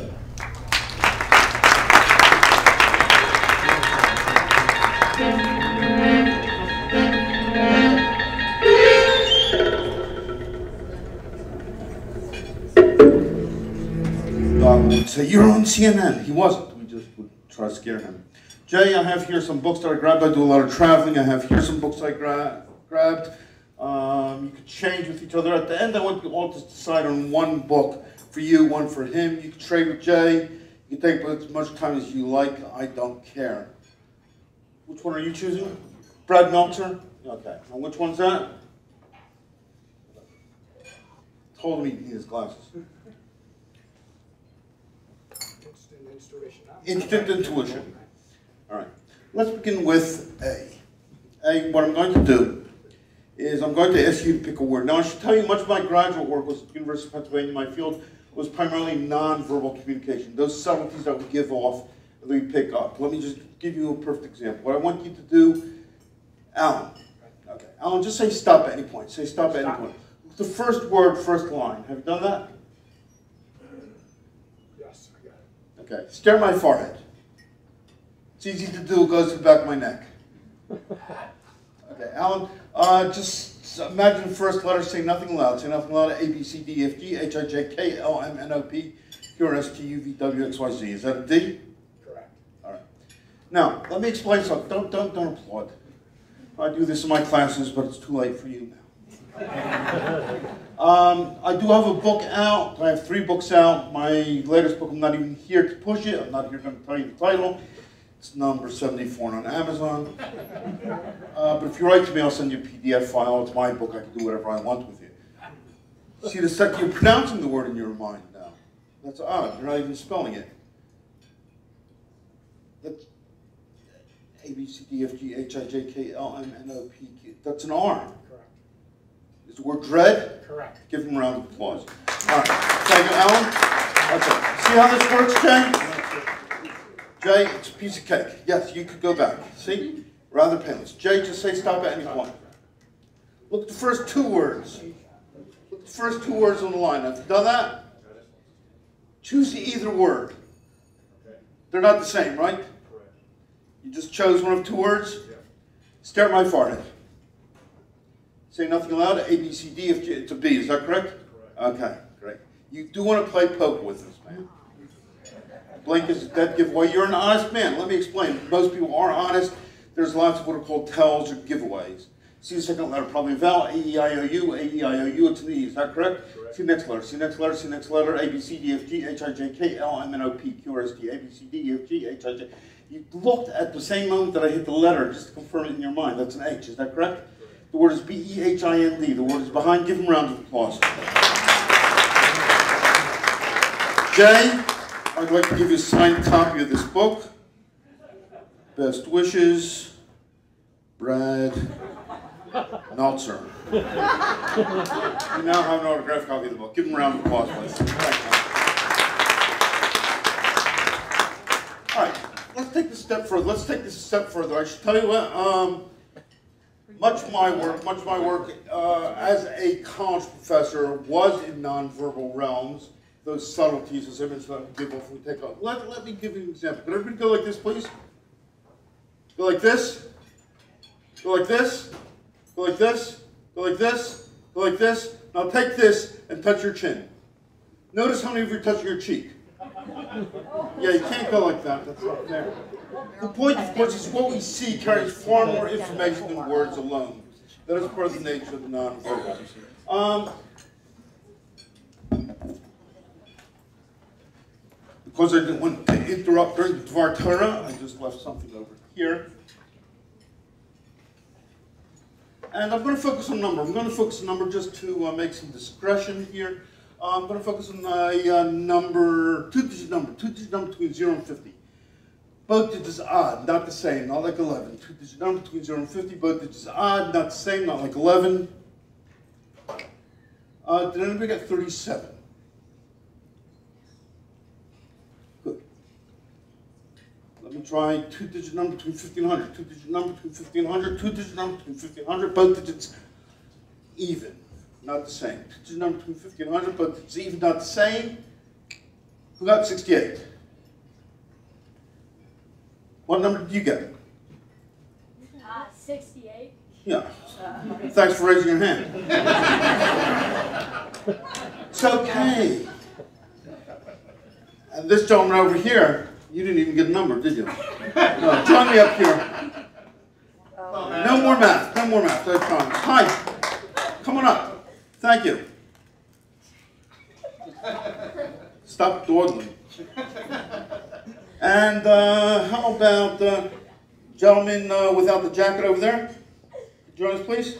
And can I have the lady in the, yeah. Don't worry, Madam President. Not looking at me, he's not going to stop me from picking you. The other lady at the table, please. Thank you. Hello. And the gentleman in the white shirt at the next table, could join me quickly, please? White. Excellent, excellent. And finally, I promise I will use you. I know you're thinking, pick me, pick me, pick me. I will, but not yet. All right. And I see his hand up, but the person next to you, who's the person next to you? Could you join me, please, quickly? Thank you. No, you're going to find this to be quite enjoyable, I promise. And do me a favor. Could all of you just, great. All right. Could all of you take one step to my left, please? Okay, that's my right. I will not do that to you again. All right, but it's a natural thing to happen. They're up here, they're in an uncomfortable spot. I'm moving my hands in that direction. They're moving in that direction. I will not do that to you again. What is your name? Marion. Marion, can you stand and you're going to work with me. The rest of you move this way. Hello, what's your name? I'm Alex. Hi, Alex. And Steve? Matt? Leon? Ed? And Marianne. Alex, you know Marianne? I don't. Okay. You don't know Alex. Just check it. Now, I'm going to give you each a marker. Take it. One for you, one for you, one for you, one for you, one for you. No, you're going to have a far more fun job. Now, let's just turn our backs away from that. Now, in a moment, I'm going to ask you all to make a drawing. It could be a sketch, a doodle, something you've drawn before, something you've never drawn before. The important thing is that don't take the top off yet, no matter how much you enjoy the fragrance. As long as the drawing of something, and not merely a series of wiggly lines. Okay, you take the top off markers. You're going to have 30 seconds to make this drawing. Your 30 seconds begins now. From this point on, the time is ticking. Already, 4 seconds have gone by. The time we say 4 seconds have gone by, another 6 seconds have gone by. It's an amazing phenomenon. Time continues to move forward. The numbers are moving backwards. We're now down to 16 seconds. We're at 14, 13, 12, 11, 10. You know the words. 8, 7, 6, 5, 4, 3, 2, 1. Touch back the markers. Drop the markers on the stage. Take all the drawings, pass them to Alex, please. They're passing you the markers. Have they done that? They drop them on the floor. The markers. No, they're passing you the drawings. Oh, okay. Have you got them, Alex? They're having trouble deciding which way you are. You have them, Alex? I do. Mix them up, please. Mix, mix, mix, mix, mix. Mix, mix, mix, mix, mix, mix, mix, mix, mix. All mixed up? Yep. Drawings too? Yep. Great. Here's what we're going to do. I'm going to take these one at a time. We'll look at them. I will show each of you what's been drawn. I'll show it to the audience. I then will ask you if you drew it. Each of you will say no. Even if you did draw it, you'll say no. One of these people will be lying. We're going to see if we can tell, through physical motion, vocal quality, perhaps some other factors, who's telling the truth and who's lying. So let me first show this to everybody out there. Titanic. All right, it's a boat. Maybe. All right, watch them carefully, but I'll walk you through this as well. All I want you to do is say no. Even if you drew it, say no. Draw this. Draw this. Draw this. Draw this. Draw this. One more time. Draw this. Draw this. Draw this. Draw this. Draw this. All right. Now, did you see anything that? No, you don't know these people. Okay. Usually, what we're looking for is something different from the norm. Did you notice anything different from the norm? I did. Yeah. No, you're just guessing. Yeah, but one person looked directly in my eyes. See, that's not normal. When somebody talks to you, you may hear in our culture people say, look people in the eyes. No, when you talk to people, you look away, you look away. If someone stares you directly in the eyes, they're either uncomfortable with what they're saying or it's an overture to romance. In this case, I'm quite sure it's not. That was you. If you yourself do that? Yeah. Nice try. Now, I should tell you, I have a weekly video blog on the Men's Health magazine section. For many years, I did a column for them, and now it's been turned into a video blog, so you can find out more of these sorts of things. Could I have the next drawing? Where are they?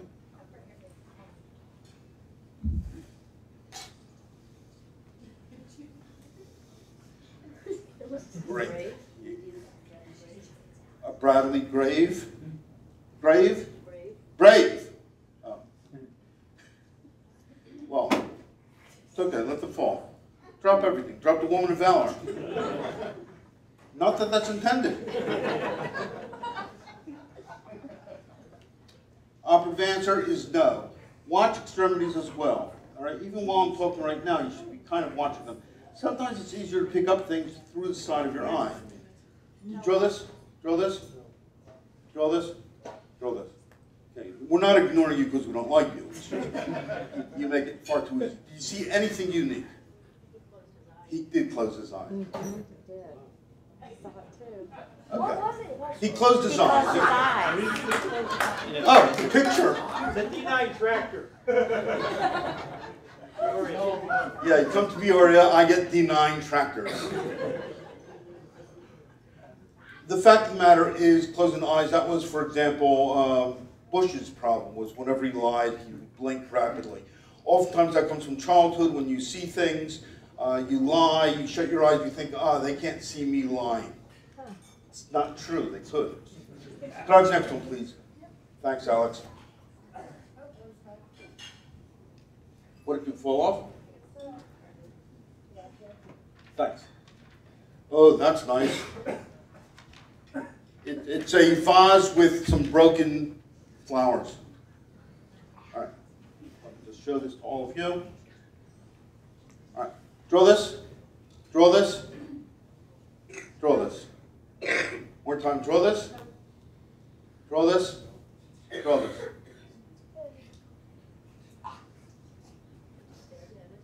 Yes, he did, but one person did something he'd never done before, and that gave it really emphatic no, as if this will convince you. I mean, no, except the fact that they've never done it before.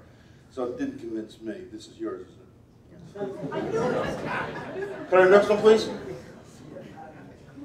Yeah, this is not emphatic. Now, this is nice. You wonder what kind of mind takes a cautious ball and puts sunglasses on it. Obviously, some kind of scientific hybrid. The light's shining in its face. You think the sun worries about that? Operative answer is no. Even if you drew it, say no. Draw this.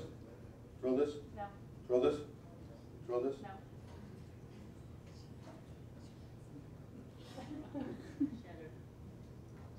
Yeah, she did that, and it was also this. See? All this is learnable. All this is learnable. Okay, could you guess who drew the next one? Let's ask. Did you draw the next one? Wait. Don't even show it. Say nothing loud. Say nothing loud. Animal, vegetable, mineral, animal, vegetable, mineral. Some kind of animal, some kind of animal. Say nothing loud. 1, 2, 1, 2, 1, 2. It's an animal, vegetable, mineral. It's an animal, vegetable, mineral. It's an animal. It's a humanoid. It's a human being. It's a human being. It's a human being. It's indoors. It's outdoors. It's outdoors. It's a human being that's outdoors. Human being at work. Human being at play. Human being at play. Human being at play. There's a human being outdoors at play. Being eaten by a starfish. No, forget that. That was just on your mind. But we won't go there. What is the object? What did you draw? A tricycle. What human beings at play use. 5 honest people. You all did terrific. Give them all a round of applause. Put that on the refrigerator. You were wonderful. Thank you. All right. Oh, don't worry about that. All right. Let me tell you. This sort of thing, the way that we're influenced, the way nonverbals give off information, the Rebbe used to give people dollar bills. Now, those were considered blessed things. In the name of tzedakah, tonight I am going to give some people some money. And I don't raise your hand. That's not how you get money. Stand up. Oh, you are standing. Hey, don't worry about it. He's going to get taller. This is as tall as I'm ever going to get. Stand up, young fellow. Yeah. Just stay there. We don't need to stand there. And could you stand, please? And Rabbi, pick someone at your table. Stand, please. All right. I have here 4 envelopes. You would call them envelopes, I know. One has a little computer drawn on it. One has a little smiley face. One has a little car. One has a house. 3 of these envelopes contain a $1 bill. The other one contains considerable more. My job is to influence you. Now you may say, well, each one of these means something. That's true. Or perhaps they're the only things I could draw. Let's begin with you. You get to choose one of these. And you're going to walk just over here. Which one would you like? Would you like the face, the house, the car, or the computer? The face. Please take it. Hold still and just wait right there. All right, sir, could you join us? Which one of the remaining would you like, the house, the car, or the computer? Please, come take it. Young man, come here. All right, which would you like, the car or the computer? You sure? I'll let you change your mind. You sure? I'll let you change your mind. Which one do you want? You sure? I don't want people to think that I'm tricking you. You can trade with him if you want. You're going to stay with that one. You're going to stay with that one? You can trade with me. You can trade with me. You can trade with me. You're all fine. Now, you're all going to get some money. Let me just say I'd like it if half of the money at least went to tzedakah. All right? To charity. Okay, man? You okay with that? All right. Tear your envelope open. Okay? Feel something in your envelope? Yeah, just tear it open. Take out what's inside your envelope. Go ahead. What's inside there? Take it out. What is it? It's a $1 bill. Great. You get that? You can sit down. Half of it to charity. Could you tear your envelope open? Do you want to trade? Okay.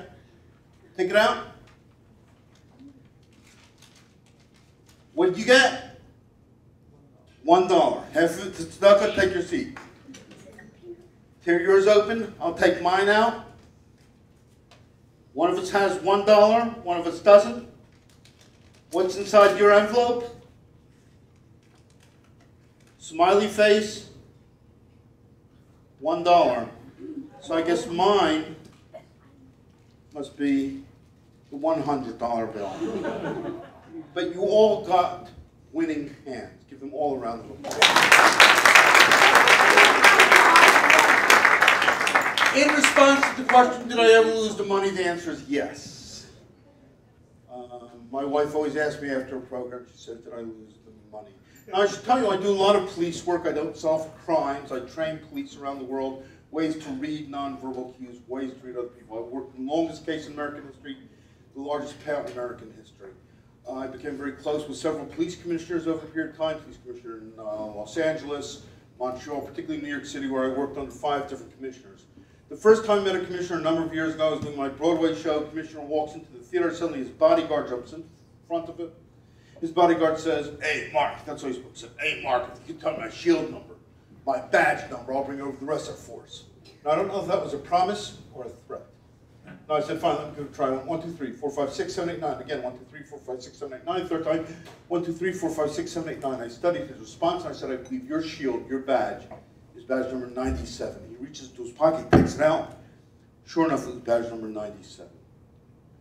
Do me a favor. Hello. Hi. You ever read spy stories? No? Okay. Secret agents sometimes have secret names. Do you know that? What? Are you a spy? It's okay. I want you to help me. I want you to call out in a loud voice any consonant. Now, don't say Australia. I mean, from the alphabet, call out any letter, but A, E, I, O, U, sometimes Y. D, a fine choice. And from the table back there, person in the red tie, hi. Okay, you. Fine, yours isn't red, but that's fine. Call out for me a vowel. You surprised to pick you, or that's your answer? And could you call it for me another consonant? S. So our secret agent's name is DOS. We also need to have a location for a rendezvous. Could you please name a city anywhere in the world? This gentleman. Where?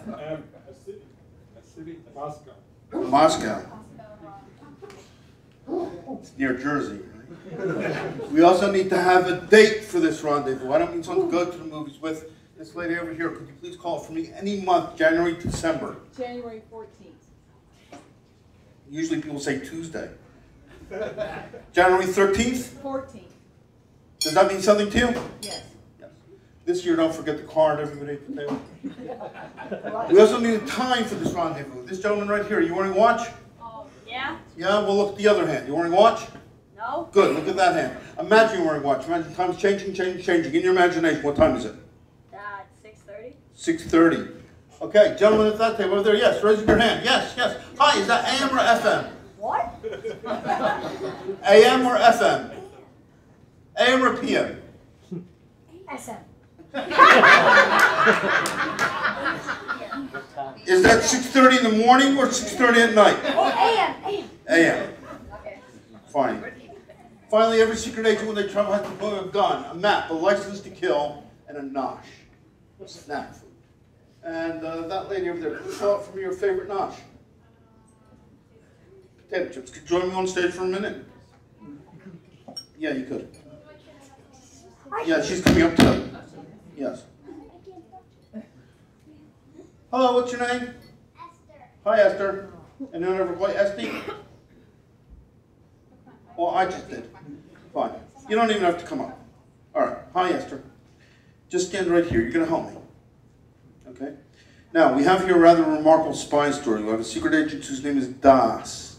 A location that's Moscow. A date that's January 14th. A time that's 6:30 a.m. Potato chips is her favorite nosh. I want you to pick for me, let's try something simple. Let's try a shape. Let's try and pick a simple shape, like a circle or a square, not one of those two. Call for me a shape. Star. Okay, square. Could you reach into my pocket and take out my wallet? It's okay, you've done this before.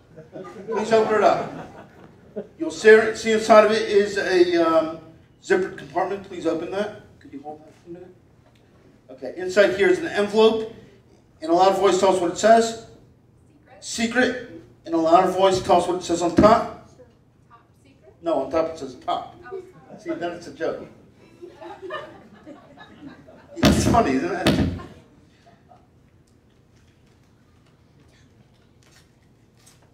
Reach inside, take out what's in there. 1, 2, great. Does it. Here, take this home. You'll like it.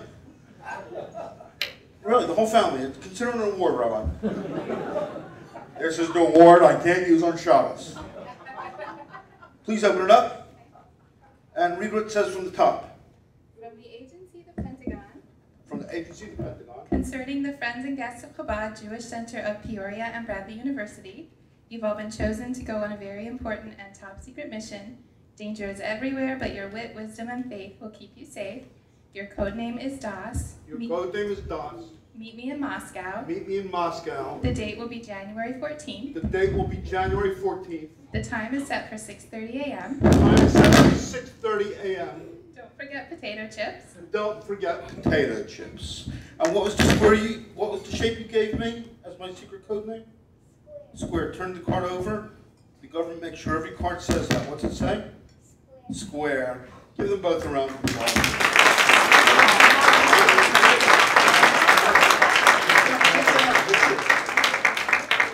That's yours. It will fit inside the big bag. Trying to make a challah out of that. Any physicians here this evening? Any physicians? Yes? You're a physician? What are you, a baby doctor? Just kidding. You made it easy for me. Any real doctors?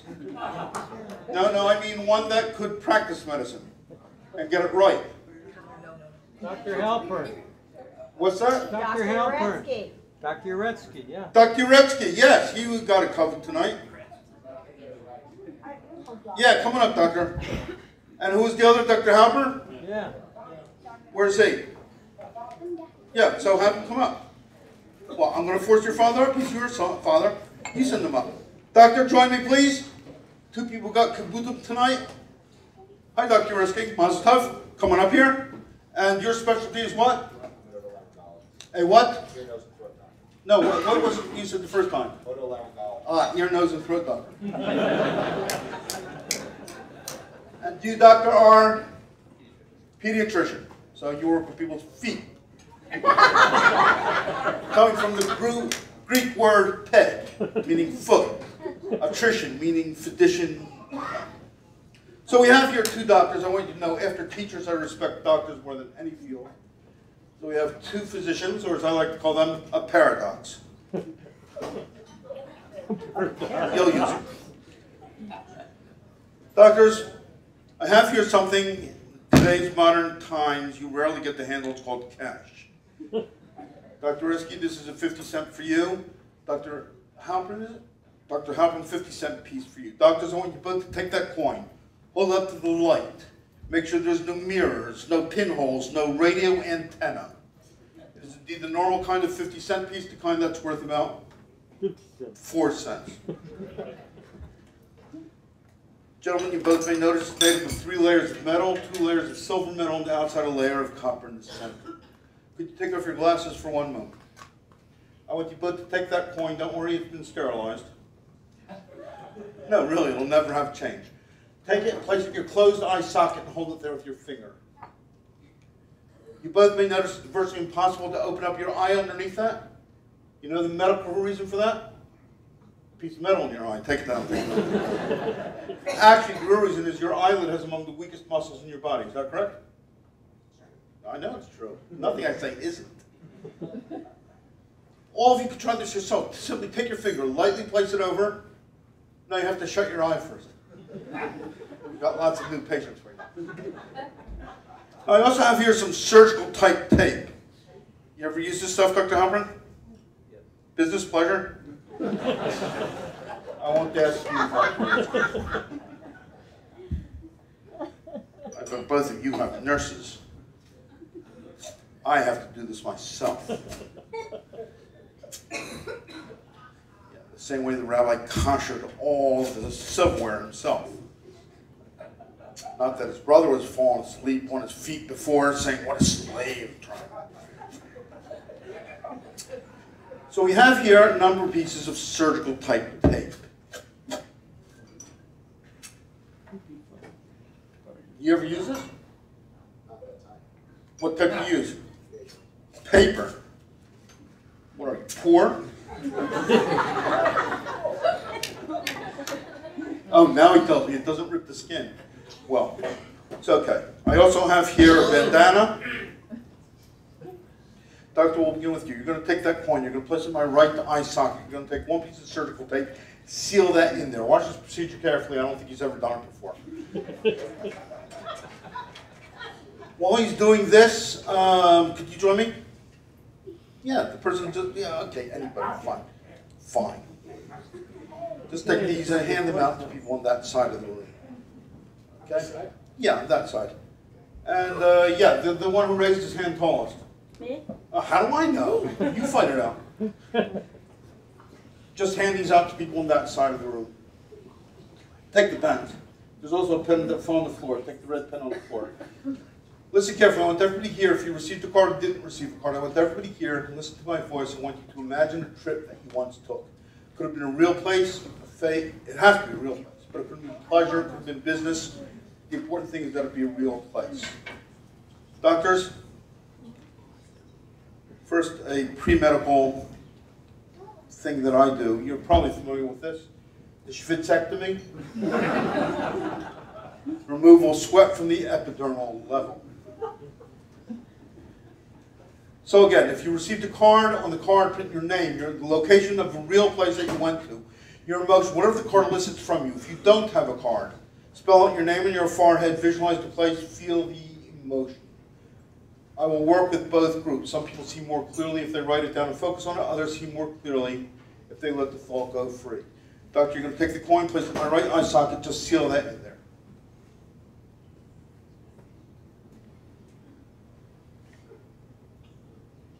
Well done, doctor. Now take the ball of your hand, jab it into the eye socket. Push hard into the eye. Yeah, don't worry about hurting me. You have insurance. No, the ball of the hand. See, if you use your fingertip, then we hear this. Doctor, see how this goes? Please do the same on my left eye socket.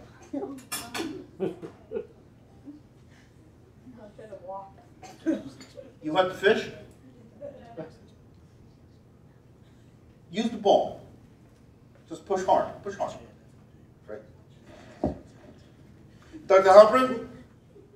Yes. Yeah, from this point on, nodding will not be an acceptable response. Take another piece, place it across the eyes, avoid the temptation of putting it over my mouth. Yes, please. And again, yeah, don't use fingertips, just balls of your hands. Dr. Ulevsky, is it? Uretsky. Of my nose, please.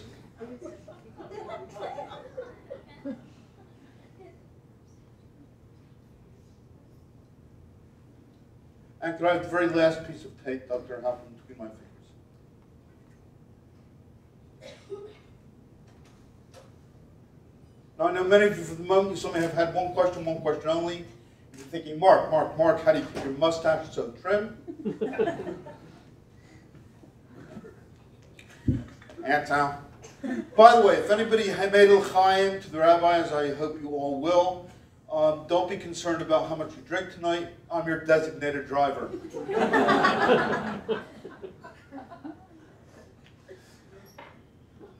Dr. Uretsky, please take that, hold up to the light, make sure it's opaque, it can't be seen through.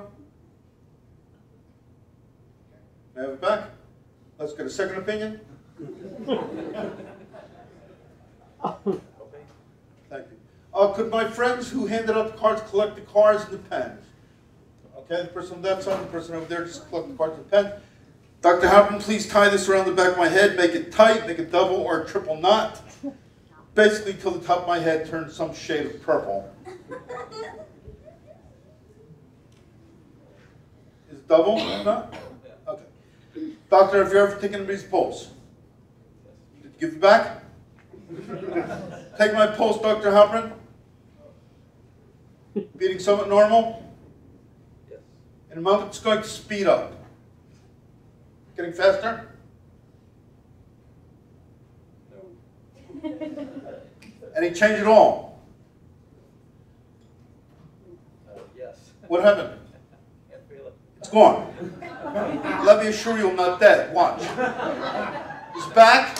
It's back. Gone. Back. Gone. Still gone. Still gone? Oh, he's nodding. It's back?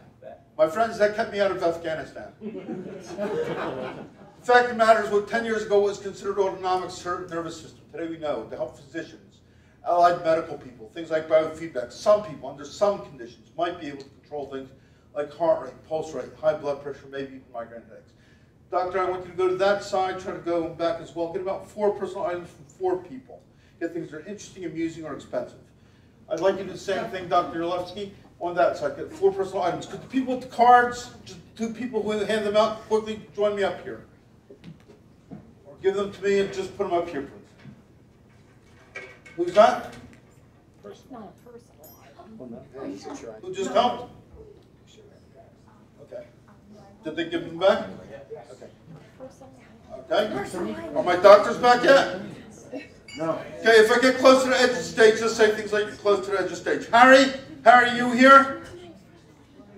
Harry?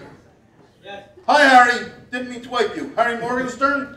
Yes. You had a good trip? Yes. You planning on going back, don't you? I do. You're going to be going back shortly. Do you know that? Was this to California? Yes. Just hold on to that. Was this to Palm Springs? Correct. Excellent. Leah? Hi, Leah. You had a good trip? I know. You're going back though, you know? Yeah, you're going...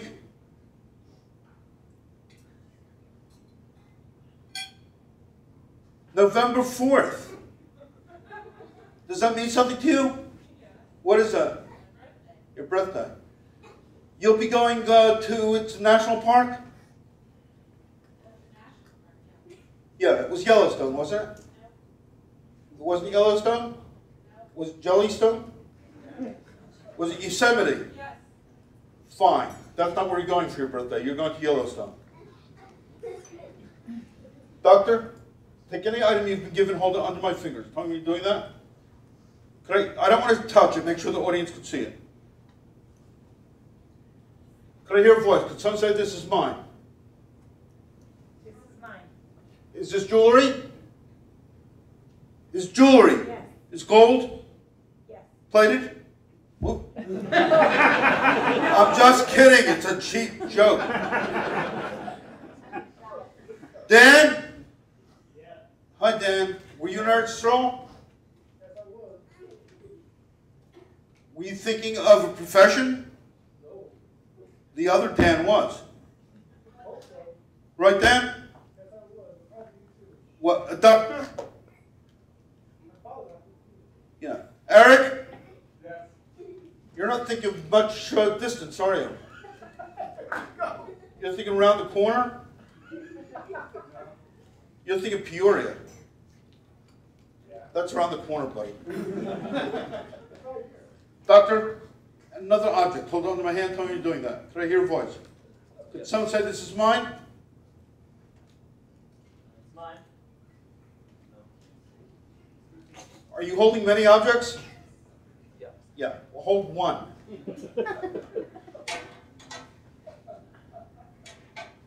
All right. There's electronic. Yes. There's a phone. Yes. It's last year's. And it has that fake leather on the outside, doesn't it? Yes. Yes, okay. Daniel? Yeah. What does avocado mean to you? Fine. I had a deep fried avocado. On this trip? Yes. Was it to Waco? Yes. Excellent. Doctor? Another object. Tell me you have something. Can I hear a voice? Could someone say this is mine? Mine. John? This is yours? John? No, You're not John? no, You're Stephen. I am. You used to be John. I went to the job. Please, spare us.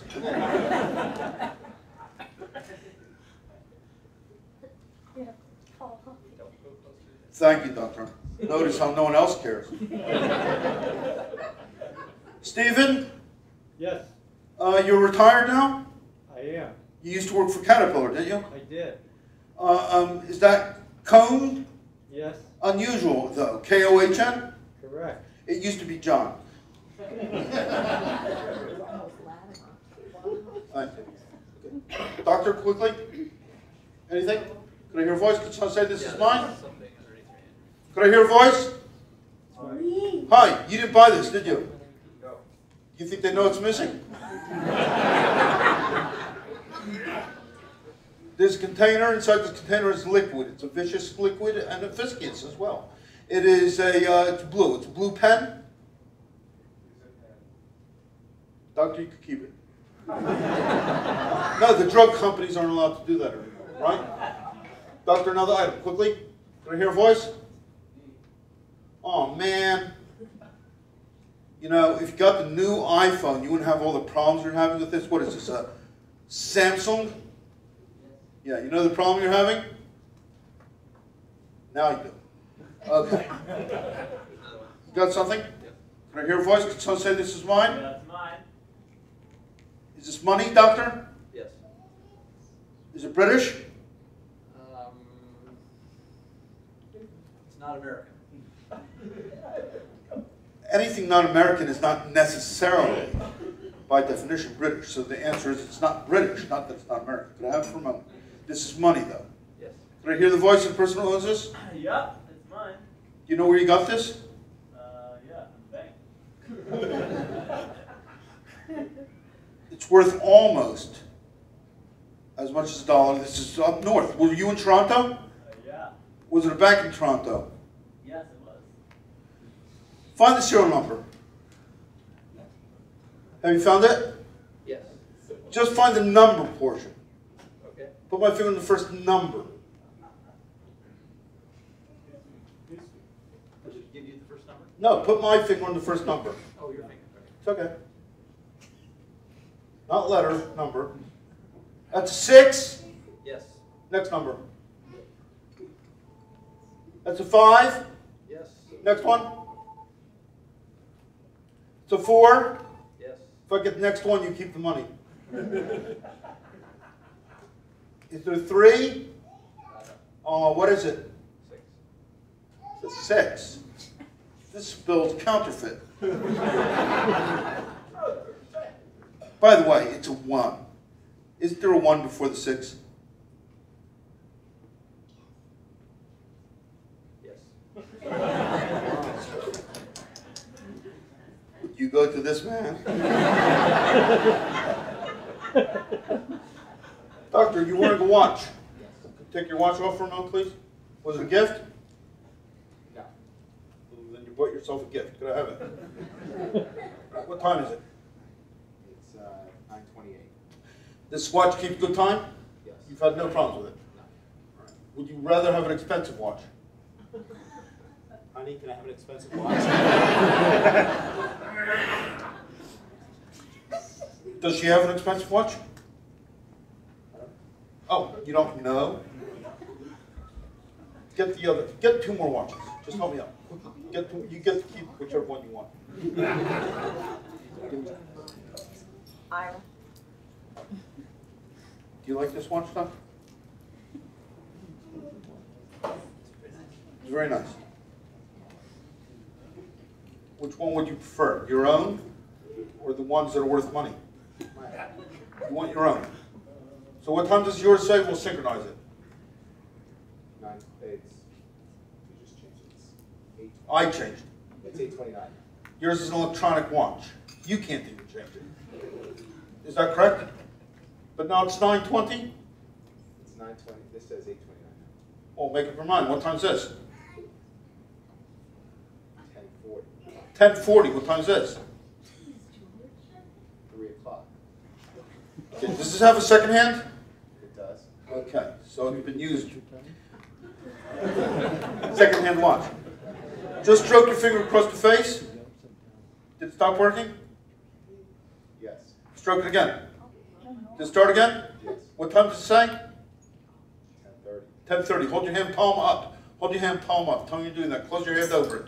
I want everyone to imagine time changing on that watch from 10:30 to 10:31. Wait a minute. Imagine out of control, out of control, out of control. What time is it now, Doc? It's 10:56. 10:56.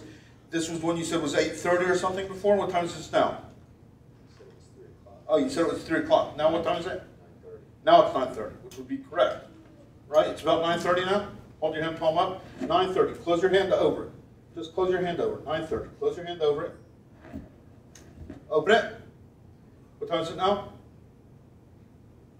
4:45. 4:45. Okay. Yeah. Doctors and time. We pay for it, my friend. Can I have a round of applause for these 2 fine physicians?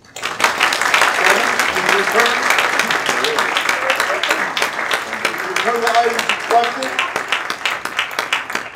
or you can keep them all, doesn't matter to me. My friends, for those of you who enjoy seeing people in pain, you're going to love this. Is it right now?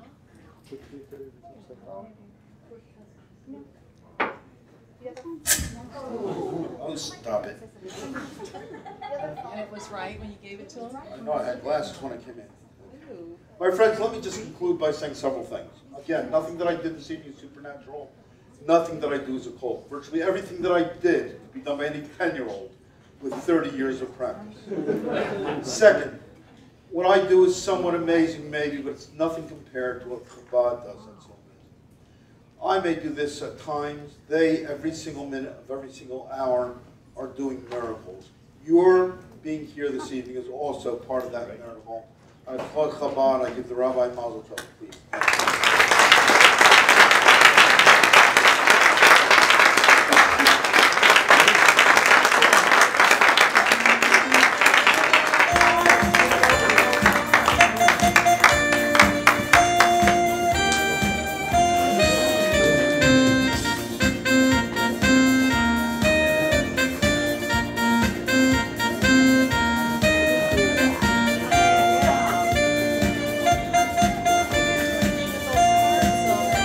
Thank you very much, Mark. That was phenomenal. I really appreciate that. Thank you so much for making this event such a great and excitement. Dessert will be served now, and followed by dessert there will be the Birkat HaMazon, the grace after meal. I would like to thank my brother-in-law who came in from New York together with his wife, Chani Chanin, together with Mendy Chanin. She was the one who put together that beautiful frame. I'd like to thank every one of you for coming here tonight, for making this event such a beautiful event. And we couldn't have done it without every single one of you. Thank you all for coming. Please enjoy the dessert and Birkat HaMazon to follow. Thank you, thank you, thank you. Hello, Chabad of Peoria. We want to congratulate you on 10 years from all the AEPI brothers. Thank you, Rabbi Langsam. Congratulations, Rabbi Langsam and the Rebbitzin. Thank you for having us.